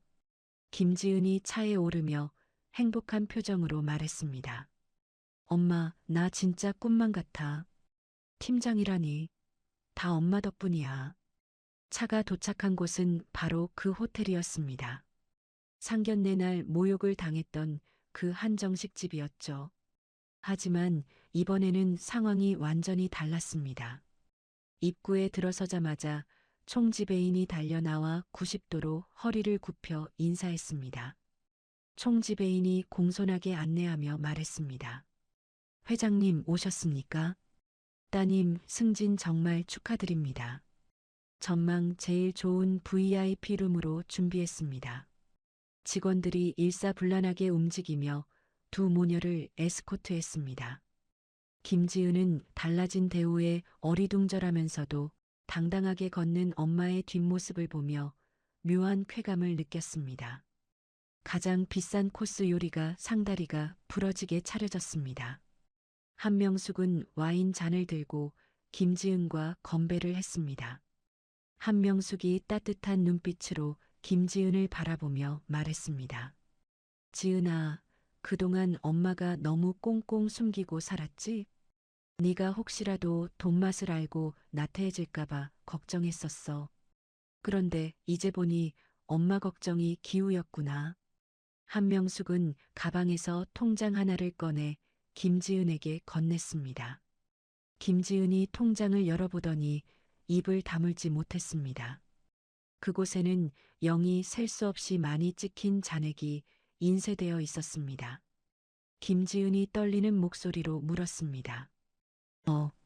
엄마, 이게 다 뭐야? 이 돈이 다 어디서 났어? 한명숙이 빙그레 웃으며 대답했습니다. 네가 시집갈 때 비상금으로 주려고 모은 거야. 그런데 이제 시집갈 때 쓰는 게 아니라 네가 내 인생 멋지게 사는데 써라. 집을 사든 차를 사든 아니면 여행을 가든 내 맘대로 해. 김지은이 눈물이 그렁그렁해서 한명숙의 손을 잡았습니다. 엄마, 나 진짜 열심히 살게. 엄마한테 부끄럽지 않게 이 돈보다 더 가치 있는 사람 될게. 두 모녀가 행복한 웃음꽃을 피우는 사이 도시의 반대편 낡은 빌라촌에는 어둠이 내려앉았습니다. 보증금 1,000만 원에 월세 50만 원짜리 좁은 방. 최영자와 박민호가 짐짝처럼 구겨져 앉아 컵라면을 먹고 있었습니다. 방바닥에는 뜯지 않은 이삿짐 상자들이 나뒹굴고 있었죠. 최영자가 퉁퉁 부른 라면을 휘저으며 신경질을 냈습니다. 아우, 짜증나. 내가 왜 이 나이에 이런 돼지우리 같은 데서 라면이나 처먹고 있어야 해? 이게 다 그 여우 같은 년 때문이야. 박민호가 국물을 마시며 힘없이 대꾸했습니다. 엄마, 그만 좀 해. 내일 일자리라도 알아봐야지 이러고 있으면 돈이 나와? 그때 켜두었던 TV 뉴스에서 낯익은 얼굴이 나왔습니다. 화면 하단에는 화제의 기업인 마이너스 초고속 승진 신화, 김지은 팀장이라는 자막이 흘러가고 있었습니다. 인터뷰를 하는 김지은은 세련된 정장을 입고 자신감 넘치는 표정으로 말하고 있었습니다. TV 속 김지은이 환하게 웃으며 말했습니다. 이번 프로젝트의 성공 비결은 진정성이라고 생각합니다. 겉만 화려한 포장보다는 본질에 집중했던 것이. 최영자가 먹던 젓가락을 TV 화면을 향해 집어던졌습니다. 라면 국물이 화면을 타고 주르륵 흘러내렸습니다. 최영자가 악에 받쳐 비명을 질렀습니다. 저 앙큼한 것 좀 봐. 우리는 이 꼴이 됐는데 지는 방송을 타? 아주 살판났네, 살판났어. 박민호도 화면 속 김지은의 모습에 배가 아파 미칠 지경이었습니다. 자신은 빚쟁이들에게 쫓기는 신세인데 전 약혼녀는 승승장구하는 꼴을 보니 질투심에 눈이 뒤집혔습니다. 박민호가 주먹으로 바닥을 치며 소리쳤습니다. 와, 진짜 돌아버리겠네. 제가 저렇게 잘 나가면 우리는 뭐가 돼? 엄마, 뭐 방법 없어? 저 기집애 콧대 좀 꺾어 놓을 방법 없냐고. 최영자의 눈빛이 번뜩였습니다. 그녀의 시선이 구석에 놓인 낡은 노트북에 꽂혔습니다. 도끼가 서린 입가에 비열한 미소가 번졌습니다. 최영자가 씩씩거리며 노트북을 끌어당겨 켰습니다. 방법이 왜 없어? 내가 이대로 죽을 것 같니? 내가 못 먹는 감 찔러나 봐야지. 아니, 아주 뭉개버려야지. 박민호가 눈을 반짝이며 물었습니다. 뭐 하려고? 인터넷에 글이라도 쓰게? 최영자가 타자기를 두드리기 시작했습니다. 그녀의 손놀림은 분노로 인해 거칠고 빨랐습니다. 화면에는 충격 고발이라는 자극적인 제목이 찍혔습니다. 최영자가 이를 갈며 중얼거렸습니다. 그래, 요즘은 여론전이 최고라며? 재벌 건물주 행세하는 꽃뱀 모녀. 내가 아주 사회적으로 매장해줄게. 어디 두고 보자. 제목 유명 기업 최연소 팀장 K양의 실체를 폭로합니다. 돈 보고 접근했다가 파혼당한 억울한 사연. 최영자의 손끝에서 만들어진 거짓말들이 문장이 되어 화면을 채워나갔습니다. 그 글이 불러올 파장은 생각하지도 않은 채 두 모녀는 낄낄거리며 악마의 시나리오를 완성해 가고 있었습니다. 행복의 절정에 있는 김지은에게 다가오는 검은 그림자. 아직 그녀는 이 끔찍한 음모를 전혀 알지 못한 채 엄마와 함께 축배를 들고 있었습니다. 다음 날 아침 8시 서울의 하늘은 잿빛 구름으로 뒤덮여 있었습니다. 김지은은 여느 때와 다름없이 말끔한 정장 차림으로 회사 로비에 들어서려 했습니다. 어제 승진의 기쁨이 아직 가시지 않아 발걸음은 가벼웠고 입가에는 옅은 미소가 걸려 있었죠. 하지만 그 미소는 회사 정문에 다다르기도 전에 산산이 조각나고 말았습니다. 평소라면 출근하는 직장인들로 분주해야 할 회사 앞이 웬일인지 소란스러웠습니다. 머리에 붉은 띠를 두른 낯선 사람들이 정문을 가로막고 피켓 시위를 벌이고 있었기 때문입니다.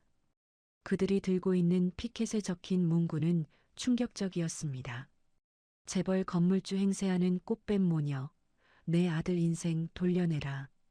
돈 보고 접근해서 혼수 5억 뜯어내려다 실패하자 파혼 통보. 갑질 마녀 김지은 팀장은 즉각 사퇴하라. 김지은은 자신의 눈을 의심하며 그 자리에 얼어붙었습니다. 심장이 쿵하고 내려앉는 듯한 기분에 숨이 턱 막혀왔습니다. 그때 시위대 맨 앞에 서 있던 최영자가 김지은을 발견하고는 확성기를 들고 소리쳤습니다. 최영자가 악에 받친 목소리로 고래고래 고함을 질렀습니다. 여러분, 저기 저 여자가 바로 그 꽃뱀입니다. 우리 순진한 아들 등쳐먹고 뻔뻔하게 회사 다니는 꼴 좀 보세요. 최영자의 외침이 신호탄이라도 된 듯 시위꾼들이 일제히 김지은을 향해 손가락질을 하며 욕설을 퍼부었습니다. 물러가라. 꽃뱀은 물러가라. 양심도 없는 년. 네가 그러고도 사람이야? 김지은은 너무나 당황스러워 뒷걸음질을 쳤습니다. 그 순간 어디선가 카메라를 든 무리가 하이에나 떼처럼 김지은에게 달려들었습니다. 조회수의 목숨 건 일명 사이버 레카 유튜버들이었습니다. 그들은 김지은의 코앞까지 카메라를 들이대며 무례한 질문을 쏟아냈습니다. 한 유튜버가 카메라를 들이밀며 비아냥거리듯 물었습니다. 김지은 씨 맞으시죠? 전 약혼자분께 혼수 5억 요구하신 거 사실입니까? 건물주 행세하면서 갑질하셨다는데 한 말씀 해주시죠. 또 다른 유튜버가 김지은의 길을 막으며 소리쳤습니다. 시청자분들이 지금 실시간으로 보고 계십니다. 묵비권 행사하지 마시고 해명해 보세요. 진짜 돈 보고 접근하신 겁니까? 김지은이 떨리는 손으로 얼굴을 가리며 외쳤습니다. 아니에요. 다 거짓말이에요. 비키세요. 제발 비키세요. 하지만 유튜버들은 물러서기는커녕 더욱 집요하게 따라붙었습니다. 그들의 눈에는 진실 따위는 중요하지 않았습니다. 오로지 자극적인 장면을 뽑아내어 조회수를 올리는 것에만 혈안이 되어 있었죠. 김지은은 공포에 질려 식은땀을 흘리며 간신히 인파를 뚫고 회사 로비로 뛰어들어갔습니다. 로비에 들어섰지만 상황은 나아지지 않았습니다. 출근하던 동료 직원들이 삼삼오오 모여 수군거리고 있었습니다. 어제까지만 해도 승진을 축하해 주던 사람들이 이제는 경멸 어린 눈빛으로 김지은을 쳐다보고 있었죠. 동료 직원 한 명이 옆 사람에게 속삭이는 소리가 들렸습니다. 야, 저거 진짜야? 게시판 글 보니까 완전 악질이던데. 어떻게 저러고 회사를 다녀? 그러게 말이야. 사람 겉만 보고 모른다더니. 우리 팀장님 불쌍해서 어쩌냐? 김지은은 귀를 막고 도망치듯 엘리베이터에 탔습니다. 사무실에 도착하자마자 인사팀장이 김지은을 불렀습니다. 인사팀장의 표정은 더없이 싸늘하고 딱딱했습니다. 인사팀장이 서류 봉투를 내밀며 건조하게 말했습니다. 김 팀장, 밖이 시끄럽네. 회사 이미지도 있고 하니 당분간 자택대기 하세요. 징계위원회 열릴 때까지 출근하지 마시고요. 김지은이 억울함에 눈물을 글썽이며 호소했습니다. 팀장님, 저거 다 모함이에요. 저 사람들이 거짓말하는 거라고요. 제가 왜 징계를 받아야 합니까? 인사팀장이 곤란하다는 듯 고개를 저으며 대답했습니다. 진실이 뭐가 중요해? 지금 회사 게시판이 마비될 정도로 항해 글이 올라오고 있어. 일단 여론이 잠잠해질 때까지 쉬고 있어. 이건 명령이야. 결국 김지은은 짐도 제대로 챙기지 못한 채 회사 뒷문으로 쫓겨나듯 빠져나와야 했습니다. 택시를 타고 집으로 돌아오는 길, 김지은은 핸드폰으로 인터넷을 켰습니다. 실시간 검색어 순위에 자신의 이름과 회사 이름이 오르내리고 있었습니다. 최영자가 올린 글은 조회수 100만을 넘기며 각종 커뮤니티로 퍼져나가고 있었죠. 댓글창은 차마 눈뜨고 볼 수 없을 만큼 참담했습니다. 와, 관상은 과학이라더니 얼굴 보니까 딱 꽃뱀상이네. 저런 여자는 사회에서 매장시켜야 함. 신상 털어서 아예 못 살게 만들어야 한다. 건물주 엄마, 웃기고 있네. 사기꾼 집안이구만. 김지은은 핸드폰을 끄고 무릎에 얼굴을 묻은 채 오열했습니다. 세상 모든 사람들이 자신을 향해 돌을 던지는 것만 같았습니다. 그 시각 한명숙의 상황도 좋지 않았습니다. 그녀의 건물 앞에도 최영자가 돈을 주고 고용한 용역들이 몰려와 난동을 부리고 있었기 때문입니다. 용역들이 건물 입구에 날달걀을 던지며 소란을 피웠습니다. 악덕 건물주 한명숙은 각성하라. 세입자 피 빨아먹는 흡혈귀. 보증금 떼먹고 도망가냐? 나와서 사죄해라. 건물 유리에 깨진 달걀이 흘러내리고 밀가루가 날렸습니다.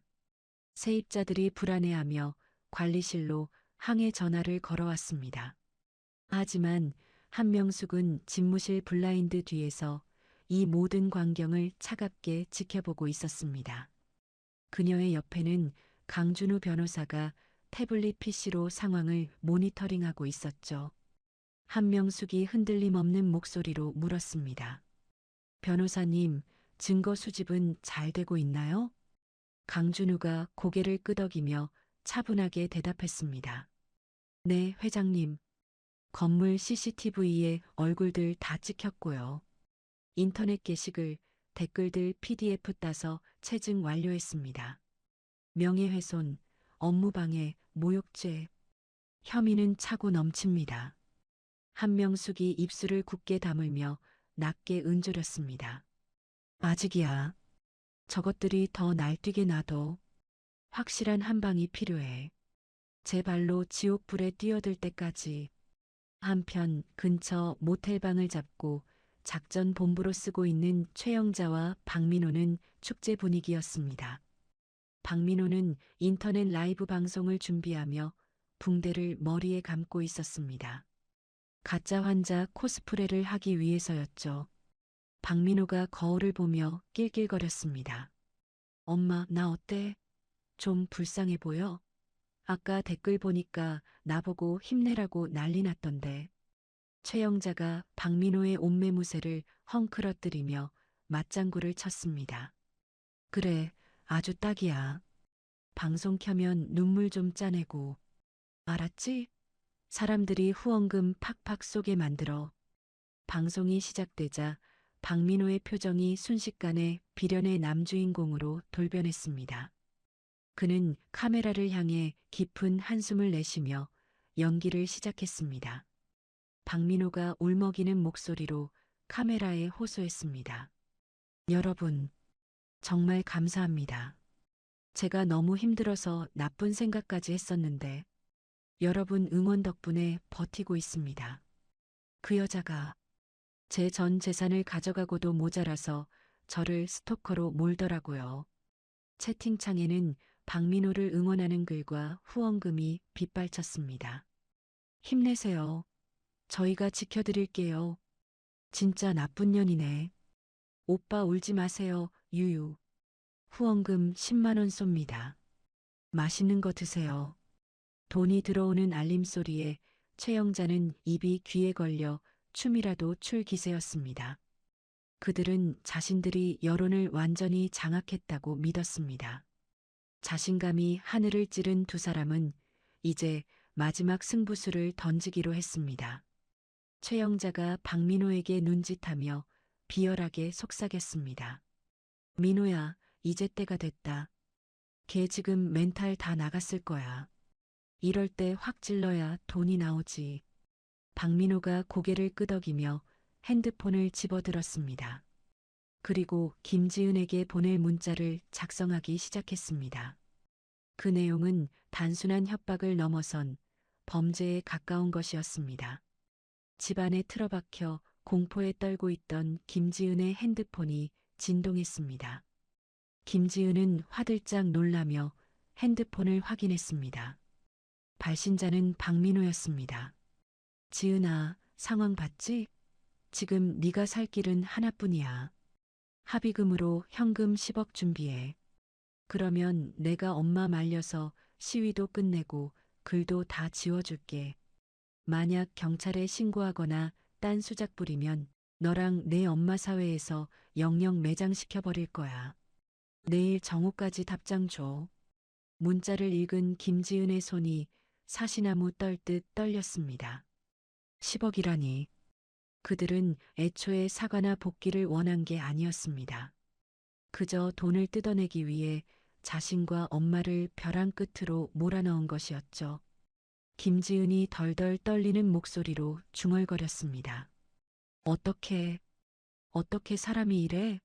정말 악마들이야. 두려움에 숨조차 쉬기 힘들었지만 김지은은 본능적으로 엄마를 찾았습니다. 이대로 무너질 수는 없었습니다. 김지은은 떨리는 손가락으로 한명숙의 번호를 눌렀습니다. 신호음이 가는 시간이 억겁처럼 느껴졌습니다. 여보세요? 지은이니? 한명숙의 침착한 목소리가 들려오자 참았던 눈물이 왈칵 쏟아졌습니다. 김지은이 울음을 터뜨리며 외쳤습니다. 엄마, 흑흑, 엄마 어떡해. 저 사람들이 돈 내놓으래. 10억 안 주면 우리 다 죽여버리겠대. 나 무서워 죽겠어. 수화기 너머에서 잠시 침묵이 흘렀습니다. 하지만 그것은 당황의 침묵이 아니었습니다. 한명숙이 기다리고 기다리던 순간이 온 것에 대한 폭풍전야의 고요함이었죠. 한명숙이 낮지만 힘있는 목소리로 말했습니다. 울지 마라, 지은아. 뚝 그쳐. 김지은이 훌쩍거리며 물었습니다. 엄마. 한명숙의 입가에 서늘한 미소가 번졌습니다. 그녀는 책상 위에 놓인 녹음기를 끄며 확신에 찬 어조로 말했습니다. 한명숙이 단호하게 선언했습니다. 드디어 걸려들었구나. 그 문자 절대 지우지 말고 캡처해놔. 엄마가 기다리던 게 바로 그거야. 김지은이 어리둥절하여 되물었습니다. 그게 무슨 말이야? 기다렸다니? 한명숙이 강준우 변호사에게 눈짓을 보내며 통화를 이어갔습니다. 공갈 협박, 그것도 10억이나 요구했으니 이건 특수공갈 미수야. 이제 명예훼손 따위랑은 차원이 다른 죄가 되는 거지. 놈들이 제 무덤을 아주 깊게 팠어. 강준우가 고개를 끄덕이며 경찰서장에게 전화를 걸 준비를 했습니다. 한명숙은 딸을 안심시키며 마지막 지시를 내렸습니다. 한명숙이 부드럽지만 강한 어조로 말했습니다. 지은아, 이제 숨어 있을 필요 없다. 눈물 닦고 일어나. 내일 아침 네가 직접 저놈들 가면을 벗겨버리러 가자. 엄마랑 도연이가 다 준비해놨다. 김지은은 엄마의 목소리에서 느껴지는 엄청난 에너지에 저절로 눈물을 닦았습니다. 두려움은 어느새 사라지고 가슴 깊은 곳에서 뜨거운 용기가 솟아올랐습니다. 김지은이 주먹을 꽉 쥐며 대답했습니다. 응, 엄마. 나 할 수 있어. 저 사람들 절대 용서 안 해. 창밖에는 여전히 비가 내리고 있었지만 김지은의 눈빛은 비개인 뒤의 하늘처럼 맑고 또렷하게 빛났습니다. 반격의 시간은 다가오고 있었고 덫에 걸린 짐승들은 자신들의 최후를 모른 채 샴페인을 터뜨리고 있었습니다. 내일 모든 진실이 세상에 드러날 것입니다. 다음 날 오후 2시 하늘은 여전히 잔뜩 흐린 채 금방이라도 비를 쏟아낼 듯 무거웠습니다. 김지은의 회사 앞은 최영자가 고용한 시위대와 구경꾼들 그리고 유튜버들로 인산인해를 이루고 있었습니다. 그들은 마치 축제라도 벌어진 것처럼 꽹과리를 치고 확성기를 틀어대며 소란을 피웠습니다. 최영자는 돗자리를 깔고 앉아 컵라면을 먹으며 지나가는 사람들에게 김지은을 욕하는 전단지를 나눠주고 있었습니다. 최영자가 전단지를 흔들며 목청을 높였습니다. 아이고, 내 팔자야. 꽃뱀한테 물려서 집안이 풍비박산 났어요. 여러분, 저 좀 도와주세요. 박민호는 옆에서 붕대를 고쳐 매며 핸드폰으로 라이브 방송 댓글을 확인하고 있었습니다. 그의 입가에는 감출 수 없는 미소가 번져 있었습니다. 아마도 지은이 겁을 먹고 돈을 보낼 거라 확신하고 있는 모양이었습니다. 박민호가 킬킬거리며 최영자에게 속삭였습니다. 엄마, 조금만 더 버티면 돼. 걔 지금 쫄아서 연락 올 때가 됐는데 10억 들어오면 뭐부터 살까? 최영자가 김칫국을 마시며 맞장구를 쳤습니다. 일단 강남 아파트부터 다시 구해야지. 그리고 내 명품 가방들 다시 다 사올 거야. 아우, 생각만 해도 신나네. 그때였습니다. 군중들 사이로 웅성거리는 소리가 파도처럼 밀려오기 시작했습니다. 도로 한복판에 대형 트럭 한 대가 멈춰서더니 트럭 짐칸에 설치된 거대한 LED 스크린이 서서히 올라갔기 때문입니다. 트럭 옆으로는 검은색 밴 여러 대가 동시에 도착했습니다. 밴의 문이 열리고 수십 명의 경호원들이 내려 길을 만들었습니다. 그리고 그 길 끝에서 김지은이 모습을 드러냈습니다. 그녀는 더 이상 숨어서 우는 나약한 피해자가 아니었습니다. 순백의 정장을 입고 당당하게 고개를 든 그녀의 모습은 마치 전장에 나가는 장수와도 같았습니다. 그녀의 양옆에는 한명숙과 강도연이 든든하게 호위하고 있었습니다. 최영자가 먹던 컵라면을 내려놓고 벌떡 일어났습니다. 어머, 쟤 미쳤나 봐. 여기가 어디라고 기어나와? 아, 김지은, 돈 가져왔어? 박민호도 카메라를 김지은 쪽으로 돌리며 소리쳤습니다. 여러분, 저기 뻔뻔한 꽃뱀이 나타났습니다. 저 얼굴 좀 보세요. 반성의 기미가 하나도 없잖아요. 유튜버들이 벌떼처럼 김지은에게 달려들었지만 경호원들이 단단한 벽을 만들어 접근을 막았습니다. 김지은은 시위대 한가운데 설치된 간이 무대 위로 올라갔습니다. 수많은 카메라 플래시가 터지고 사람들의 시선이 김지은의 입에 집중되었습니다. 김지은이 마이크를 잡고 또렷한 목소리로 말했습니다. 안녕하십니까? 김지은입니다. 저는 오늘 이 자리에서 저와 저희 어머니를 향한 추악한 거짓말들의 가면을 벗기려 합니다. 최영자가 콧방귀를 뀌며 소리 질렀습니다. 거짓말은 네가 하고 있겠지. 어디서 피해자 코스프레야? 돈 내놓으라니까 헛소리하고 있어. 김지은은 최영자의 야유에도 눈 하나 깜짝하지 않았습니다. 그녀는 뒤에 있는 대형 스크린을 손으로 가리켰습니다. 저들이 저를 꽃뱀이라고 매도하며 제가 혼수 5억을 요구했다고 주장했죠? 자, 여기 그날의 진실이 있습니다. 강도연이 신호를 보내자 대형 스크린이 환하게 켜졌습니다. 화면에는 영상은 없었지만 날짜와 시간이 찍힌 녹음 파일 재생 화면이 떴습니다. 스피커를 통해 잡음 하나 없는 깨끗한 음성이 광장에 울려 퍼지기 시작했습니다. 녹음 내용. 일단 우리 민호가 살고 있는 강남 아파트, 그거 전세금 반은 해오셔야죠? 예단비는 현금으로 5억 준비하세요. 우리 민호 차도 바꿀 때 됐으니 돈이 없으면 몸으로 때워야지. 시집 오면 매일 아침 우리 집에 와서 아침상 차리고 청소부터 해라. 최영자의 목소리였습니다.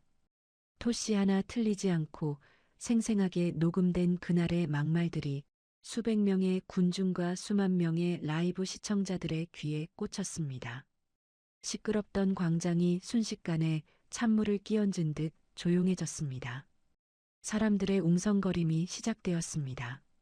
뭐야? 저거 저 아줌마 목소리 아니야? 와, 대박. 5억을 요구한 게 며느리가 아니라 시어머니였어? 몸으로 때우라니 저게 사람이야? 최영자의 얼굴이 사색이 되어 파르르 떨렸습니다. 그녀는 당황하여 허공에 삿대질을 해댔습니다. 저거 조작이야. 요즘 AI로 목소리 다 만든다잖아. 저거 가짜라고. 하지만 김지은의 반격은 멈추지 않았습니다. 스크린 화면이 바뀌더니 이번에는 복잡한 표와 그래프들이 나타났습니다. 강도연이 마이크를 이어받아 설명을 시작했습니다. 그의 목소리는 차분했지만 내용은 폭탄과도 같았습니다. 강도연이 레이저 포인터로 화면을 가리키며 말했습니다. 이것은 박민호 씨가 운영하던 카페의 자금 흐름도입니다. 건물 관리비 명목으로 세입자들에게 거둔 돈이 박민호 씨 개인 유흥비와 도박 자금으로 흘러들어간 내역입니다. 화면에는 박민호가 강남 클럽에서 수천만 원을 결제한 영수증과 불법 도박 사이트 입금 내역이 적나라하게 공개되었습니다. 군중들 사이에서 야유가 터져나오기 시작했습니다. 저런 쓰레기가 피해자 행세를 했어? 내 아들 인생 돌려내라더니 지 아들은 도박꾼이었네. 박민호가 얼굴을 감싸쥐며 주저앉았습니다. 라이브 방송 채팅창은 욕설로 도배가 되기 시작했습니다. 꽃뱀은 너네들이었네. 와, 진짜 소름 돋는다. 연기 대상 줘야겠네. 후원금 환불해주세요. 사기꾼들아. 강도연은 멈추지 않고 다음 화면을 띄웠습니다. 그리고 여기 최영자 씨가 공장 공금을 횡령하여 명품 가방과 보석을 구입한 장부입니다. 심지어 지금 이 시위를 위해 사채를 끌어다 쓴 내역과 댓글 조작 업체에 입금한 내역까지 전부 확보했습니다. 화면에 뜬 댓글 조작 의뢰서와 입금 내역을 보자 사람들은 경악을 금치 못했습니다. 자신들이 믿고 동조했던 여론이 전부 돈으로 만들어진 가짜였다는 사실에 배신감을 느낀 군중들은 분노했습니다. 누군가가 최영자를 향해 마시던 물병을 집어던졌습니다. 이 사기꾼 아줌마야. 어디서 거짓말을 해? 물병이 최영자의 발치에 떨어져 튀었습니다. 최영자는 돗자리 위에서 벌벌 떨며 뒷걸음질 쳤습니다. 아니야. 이거 다 모함이야. 우리 민호는 잘못 없어. 마지막으로 김지은이 다시 마이크를 잡았습니다. 그녀의 눈빛은 그 어느 때보다 매서웠습니다. 그리고 결정적인 증거가 하나 더 있습니다. 어제 저녁 박민호 씨가 저에게 보낸 문자입니다. 스크린에 박민호가 보낸 협박 문자가 대문짝만하게 띄워졌습니다. 합의금으로 현금 10억 준비해. 안 그러면 너랑 내 엄마 사회에서 영영 매장시켜버릴 거야.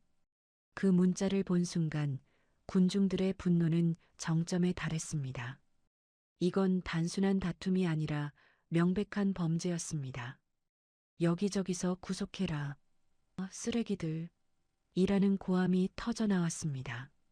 박민호가 미친 사람처럼 소리 지르며 무대 쪽으로 달려들었습니다. 꺼줘. 저거 당장 꺼. 아니라고. 저건 그냥 홧김에 보낸 거라고. 그가 무대 위로 기어 올라와 스크린을 부수려 할 때였습니다. 대기하고 있던 경찰 사이렌 소리가 요란하게 울려 퍼졌습니다. 경찰차 여러 대가 시위 현장을 에워싸고 제복을 입은 경찰관들이 들이닥쳤습니다. 경찰팀장이 박민호의 팔을 뒤로 꺾어 제압하며 미란다 원칙을 고지했습니다. 박민호 씨, 당신을 특수공갈 미수, 정보통신망법 위반, 업무방해 및 횡령 혐의로 긴급 체포합니다. 변호사를 선임할 수 있고 박민호가 바닥에 얼굴이 눌린 채 발버둥 쳤습니다. 이거 내가 뭘 잘못했는데. 나 피해자야. 제니가 나한테 사기친 거라고. 다른 경찰관들은 도망치려던 최영자를 붙잡았습니다. 최영자는 경찰관의 옷깃을 잡고 늘어지며 발악했습니다. 이거 내가 누군지 알아? 감히 누구 몸에 손을 대. 이거 인권 침해야. 경찰관이 단호하게 수갑을 채우며 말했습니다. 최영자 씨, 당신도 허위사실 유포에 의한 명예훼손, 모욕, 공금 횡령 혐의로 체포합니다. 얌전히 따라오세요. 철커덕. 차가운 금소금과 함께 최영자의 손목에 수갑이 채워졌습니다. 그녀가 그토록 자랑하던 명품 팔찌 대신 은색 수갑이 그녀의 몰락을 증명하고 있었죠. 군중들은 그 장면을 핸드폰으로 찍으며 환호했습니다. 한명숙은 무대 아래에서 강준우 변호사와 함께 그 모습을 지켜보고 있었습니다. 그녀의 표정은 차분했지만 눈가에는 맺힌 한을 푼 듯한 후련함이 서려 있었습니다. 한명숙이 강준우에게 조용히 말했습니다. 변호사님, 저 사람들 죄값 하나도 빠짐없이 다 치르게 해주세요. 합의는 절대 없습니다. 강준우가 고개를 숙이며 대답했습니다. 걱정 마십시오, 회장님. 대한민국 법이 얼마나 무서운지 뼈저리게 느끼게 해드리겠습니다. 경찰차에 끌려가던 박민호가 김지은을 발견하고 애원하기 시작했습니다. 그의 태도는 방금 전까지 난동을 부리던 것과는 180도 달라져 있었습니다. 박민호가 눈물 콧물을 흘리며 소리쳤습니다. 지은아, 지은아, 나 좀 살려줘. 내가 잘못했어. 우리 사랑했잖아. 응. 한 번만 봐줘. 엄마가 시켜서 그런 거야. 김지은은 무대 위에서 그 모습을 싸늘하게 내려다보았습니다. 그녀의 눈에 더 이상의 미련이나 동정은 없었습니다. 김지은은 마이크를 끄고 돌아섰습니다. 김지은이 강도연을 바라보며 담담하게 말했습니다. 가자, 도연아. 더 볼 것도 없네. 강도연이 김지은의 어깨를 감싸며 고개를 끄덕였습니다. 그래, 고생했어. 이제 다 끝났어. 경찰차가 요란한 사이렌 소리를 내며 최영자와 박민호를 태우고 사라졌습니다. 시위꾼들과 유튜버들도 썰물처럼 빠져나갔습니다. 텅 빈 광장에는 찢어진 전단지와 쓰레기들만이 뒹굴고 있었습니다. 하지만 그 쓰레기들 사이로 구름 사이를 뚫고 나온 한 줄기 햇살이 비치기 시작했습니다. 한명숙이 김지은에게 다가와 따뜻하게 안아주었습니다. 우리 딸 정말 장하다. 무서웠을 텐데 잘했어. 김지은이 엄마의 품에 얼굴을 묻으며 참았던 숨을 토해냈습니다. 엄마, 나 진짜 떨려 죽는 줄 알았어. 다리가 후들거려. 한명숙이 김지은의 등을 토닥이며 웃었습니다. 이제 두 다리 뻗고 자도 돼. 악몽은 끝났다. 강도연이 두 모녀를 바라보며 흐뭇한 미소를 지었습니다. 진실은 결국 승리했고 거짓은 스스로 판 무덤 속에 갇혀버렸습니다. 세 사람은 서로를 마주보며 환하게 웃었습니다. 그 웃음은 그동안의 시련을 씻어내는 가장 아름답고 눈부신 승리의 미소였습니다. 계절은 어느덧 뜨거웠던 여름을 지나 선선한 바람이 부는 가을로 접어들었습니다. 서울의 거리에는 노랗게 물든 은행잎들이 바람에 흩날리고 있었습니다. 도심 한복판에 위치한 대형 전광판에서는 저녁 뉴스가 흘러나오고 있었습니다. 지나가던 사람들이 발걸음을 멈추고 뉴스 화면을 올려다보며 혀를 찼습니다. 아나운서의 차분한 목소리가 거리를 울렸습니다. 다음 뉴스입니다. 예비 며느리에게 거액의 혼수를 요구하고 허위 사실을 유포해 논란이 되었던 강남 카페 모자 사건의 판결이 오늘 나왔습니다. 화면에는 죄수복을 입고 고개를 푹 숙인 채 법원을 나오는 최영자와 박민호의 모습이 모자이크 처리되어 나왔습니다. 하지만 그들의 축 처진 어깨와 초라한 행색은 누가 봐도 그들이었죠. 아나운서가 판결 내용을 전했습니다. 법원은 피고인 최 씨와 박 씨에게 특수공갈 미수 및 명예훼손, 횡령 등의 혐의를 모두 인정하여 각각 징역 2년 6개월과 1년 6개월의 실형을 선고했습니다. 또한 피해자에게 청구된 손해배상금을 갚기 위해 이들의 남은 재산은 모두 강제 경매에 붙여졌습니다. 뉴스를 지켜보던 시민들 사이에서 웅성거림이 터져나왔습니다. 아이고, 결국 감옥 갔네. 꼴 좋다. 그러게 남의 눈에 눈물 내면 제 눈에는 피눈물 난다더니 옛말 틀린 거 하나 없다니까. 그 시각 한명숙은 자신의 집무실에서 TV 뉴스를 끄고 창밖을 바라보고 있었습니다. 그녀의 책상 위에는 법원으로부터 받은 판결문과 배상금 입금 내역서가 놓여 있었습니다. 한명숙은 씁쓸하면서도 후련한 표정으로 찻잔을 들었습니다. 똑똑. 노크 소리와 함께 강준우 변호사가 들어왔습니다. 그의 손에는 두툼한 기부 증서가 들려 있었습니다. 강준우가 서류를 내밀며 정중하게 말했습니다. 회장님, 지시하신 대로 배상금 전액과 회장님 사재를 합친 10억 원 미혼모 자립지원재단에 기부 처리 완료했습니다. 여기 기부 증서입니다. 한명숙이 빙그레 웃으며 고개를 끄덕였습니다. 수고했어요, 변호사님. 더러운 돈은 좋은 곳에 써서 씻어내야죠. 그 돈이 힘든 엄마들에게 작은 희망이라도 되었으면 좋겠네요. 강준우가 존경심을 담아 말했습니다. 회장님의 뜻 분명 잘 전달될 겁니다. 언론에서도 노블레스 오블리주의 모범 사례라며 인터뷰 요청이 쇄도하고 있습니다. 한명숙이 손사래를 치며 웃었습니다. 어휴, 인터뷰는 무슨. 나는 이제 조용히 내 인생 즐기러 갈 겁니다. 남은 일 처리는 변호사님이 알아서 잘 부탁해요.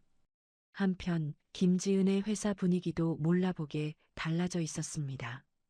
김지은은 이제 최연소 홍보이사라는 명패가 놓인 개인 집무실에서 업무를 보고 있었습니다. 그녀의 표정은 예전에 주눅든 모습은 찾아볼 수 없을 만큼 여유롭고 당당했습니다. 팀원들이 회의실로 들어오며 활기차게 인사했습니다. 이사님, 이번 신규 프로젝트 기획안 가져왔습니다. 검토 부탁드립니다. 김지은이 서류를 받아들고 꼼꼼하게 살피며 날카로운 피드백을 주었습니다. 여기 타겟 분석이 좀 약한데요? 2030세대의 니즈를 좀 더 구체적으로 파고들어 보세요. 겉보기에만 화려한 거 말고 진짜 실속 있는 콘텐츠로요. 우리가 겪어봐서 알잖아요. 진정성이 제일 중요하다는 거. 팀원들이 고개를 끄덕이며 감탄했습니다. 역시 이사님, 바로 수정해서 다시 보고 드리겠습니다. 업무를 마친 김지은이 퇴근 준비를 하며 가방을 챙길 때였습니다. 핸드폰이 경쾌하게 울렸습니다. 발신자는 내 편이라고 저장된 강도연이었습니다. 김지은이 전화를 받으며 환하게 웃었습니다. 도연아. 나 지금 막 퇴근하려던 참이야. 강도연의 다정한 목소리가 들려왔습니다. 고생했어, 이사님.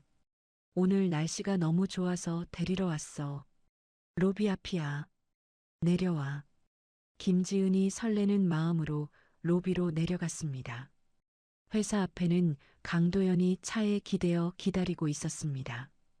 그는 김지은을 보자마자 달려와 가방을 들어주며 자연스럽게 손을 잡았습니다. 강도연이 김지은의 손을 깍지 끼며 물었습니다. 오늘 많이 힘들었지?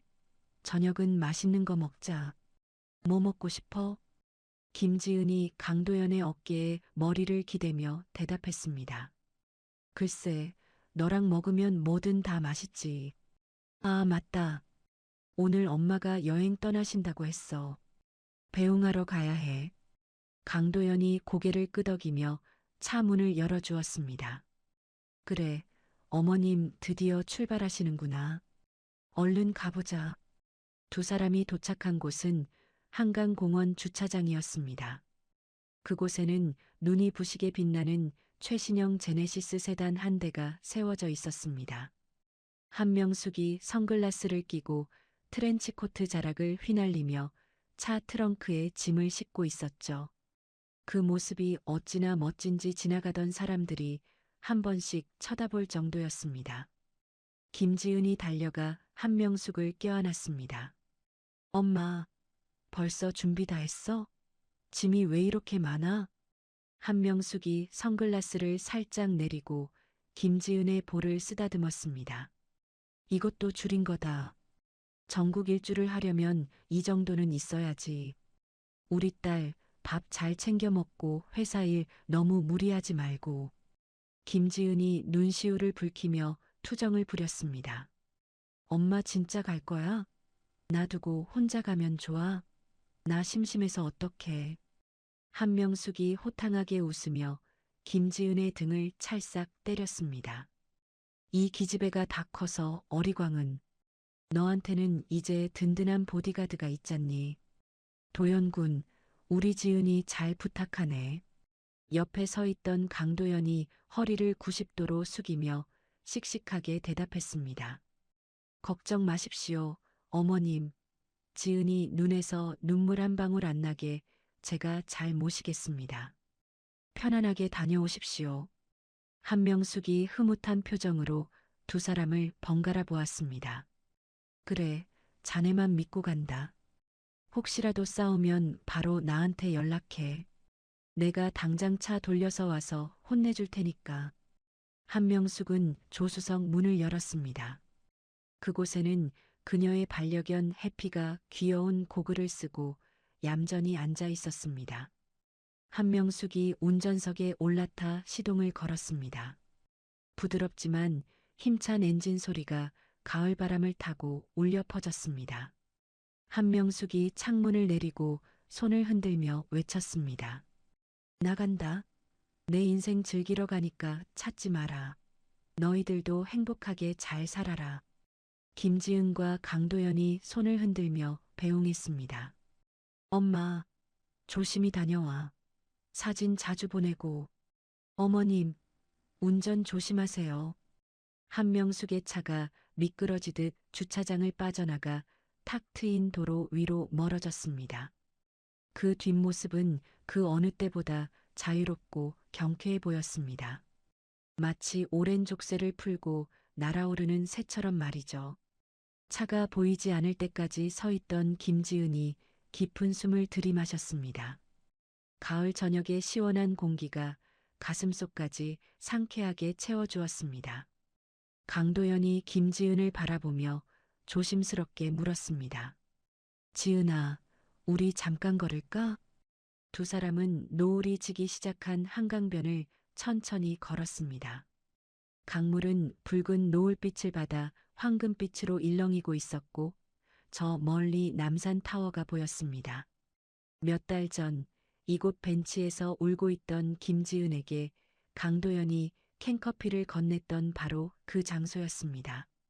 김지은이 벤치를 가리키며 웃음을 터뜨렸습니다. 저기 기억나? 나 저기서 찌질하게 울고 있었잖아. 그때 네가 커피 안 줬으면 나 아마 한강물에 뛰어들었을지도 몰라. 강도연이 피식 웃으며 김지은의 손을 더 꽉 잡았습니다. 무슨 무서운 소리를. 그때 넌 울고 있어도 예뻤어. 사실 나 그때 너 보면서 다짐했었어. 김지은이 고개를 갸웃하며 물었습니다. 다짐? 무슨 다짐? 강도연이 걸음을 멈추고 김지은을 마주보며 섰습니다. 그의 표정이 사뭇 진지해졌습니다. 강도연은 주머니에서 작은 상자 하나를 꺼냈습니다. 화려하진 않지만 은은하게 빛나는 심플한 반지가 들어 있었습니다. 강도연이 떨리는 목소리로 말했습니다. 다시는 너 혼자 울게 하지 않겠다고. 네가 힘들 때 가장 먼저 찾는 사람이 내가 되겠다고 다짐했어. 지은아, 나랑 평생 같이 걸어줄래? 김지은은 예상치 못한 프로포즈에 눈이 휘둥그레졌습니다. 심장이 터질 듯이 두근거렸습니다. 그녀는 반지를 바라보다가 강도연의 진심 어린 눈동자를 바라보았습니다. 그 눈 속에는 오직 그녀만을 향한 사랑과 확신이 가득했습니다. 김지은이 눈물을 글썽이며 활짝 웃었습니다. 당연하지.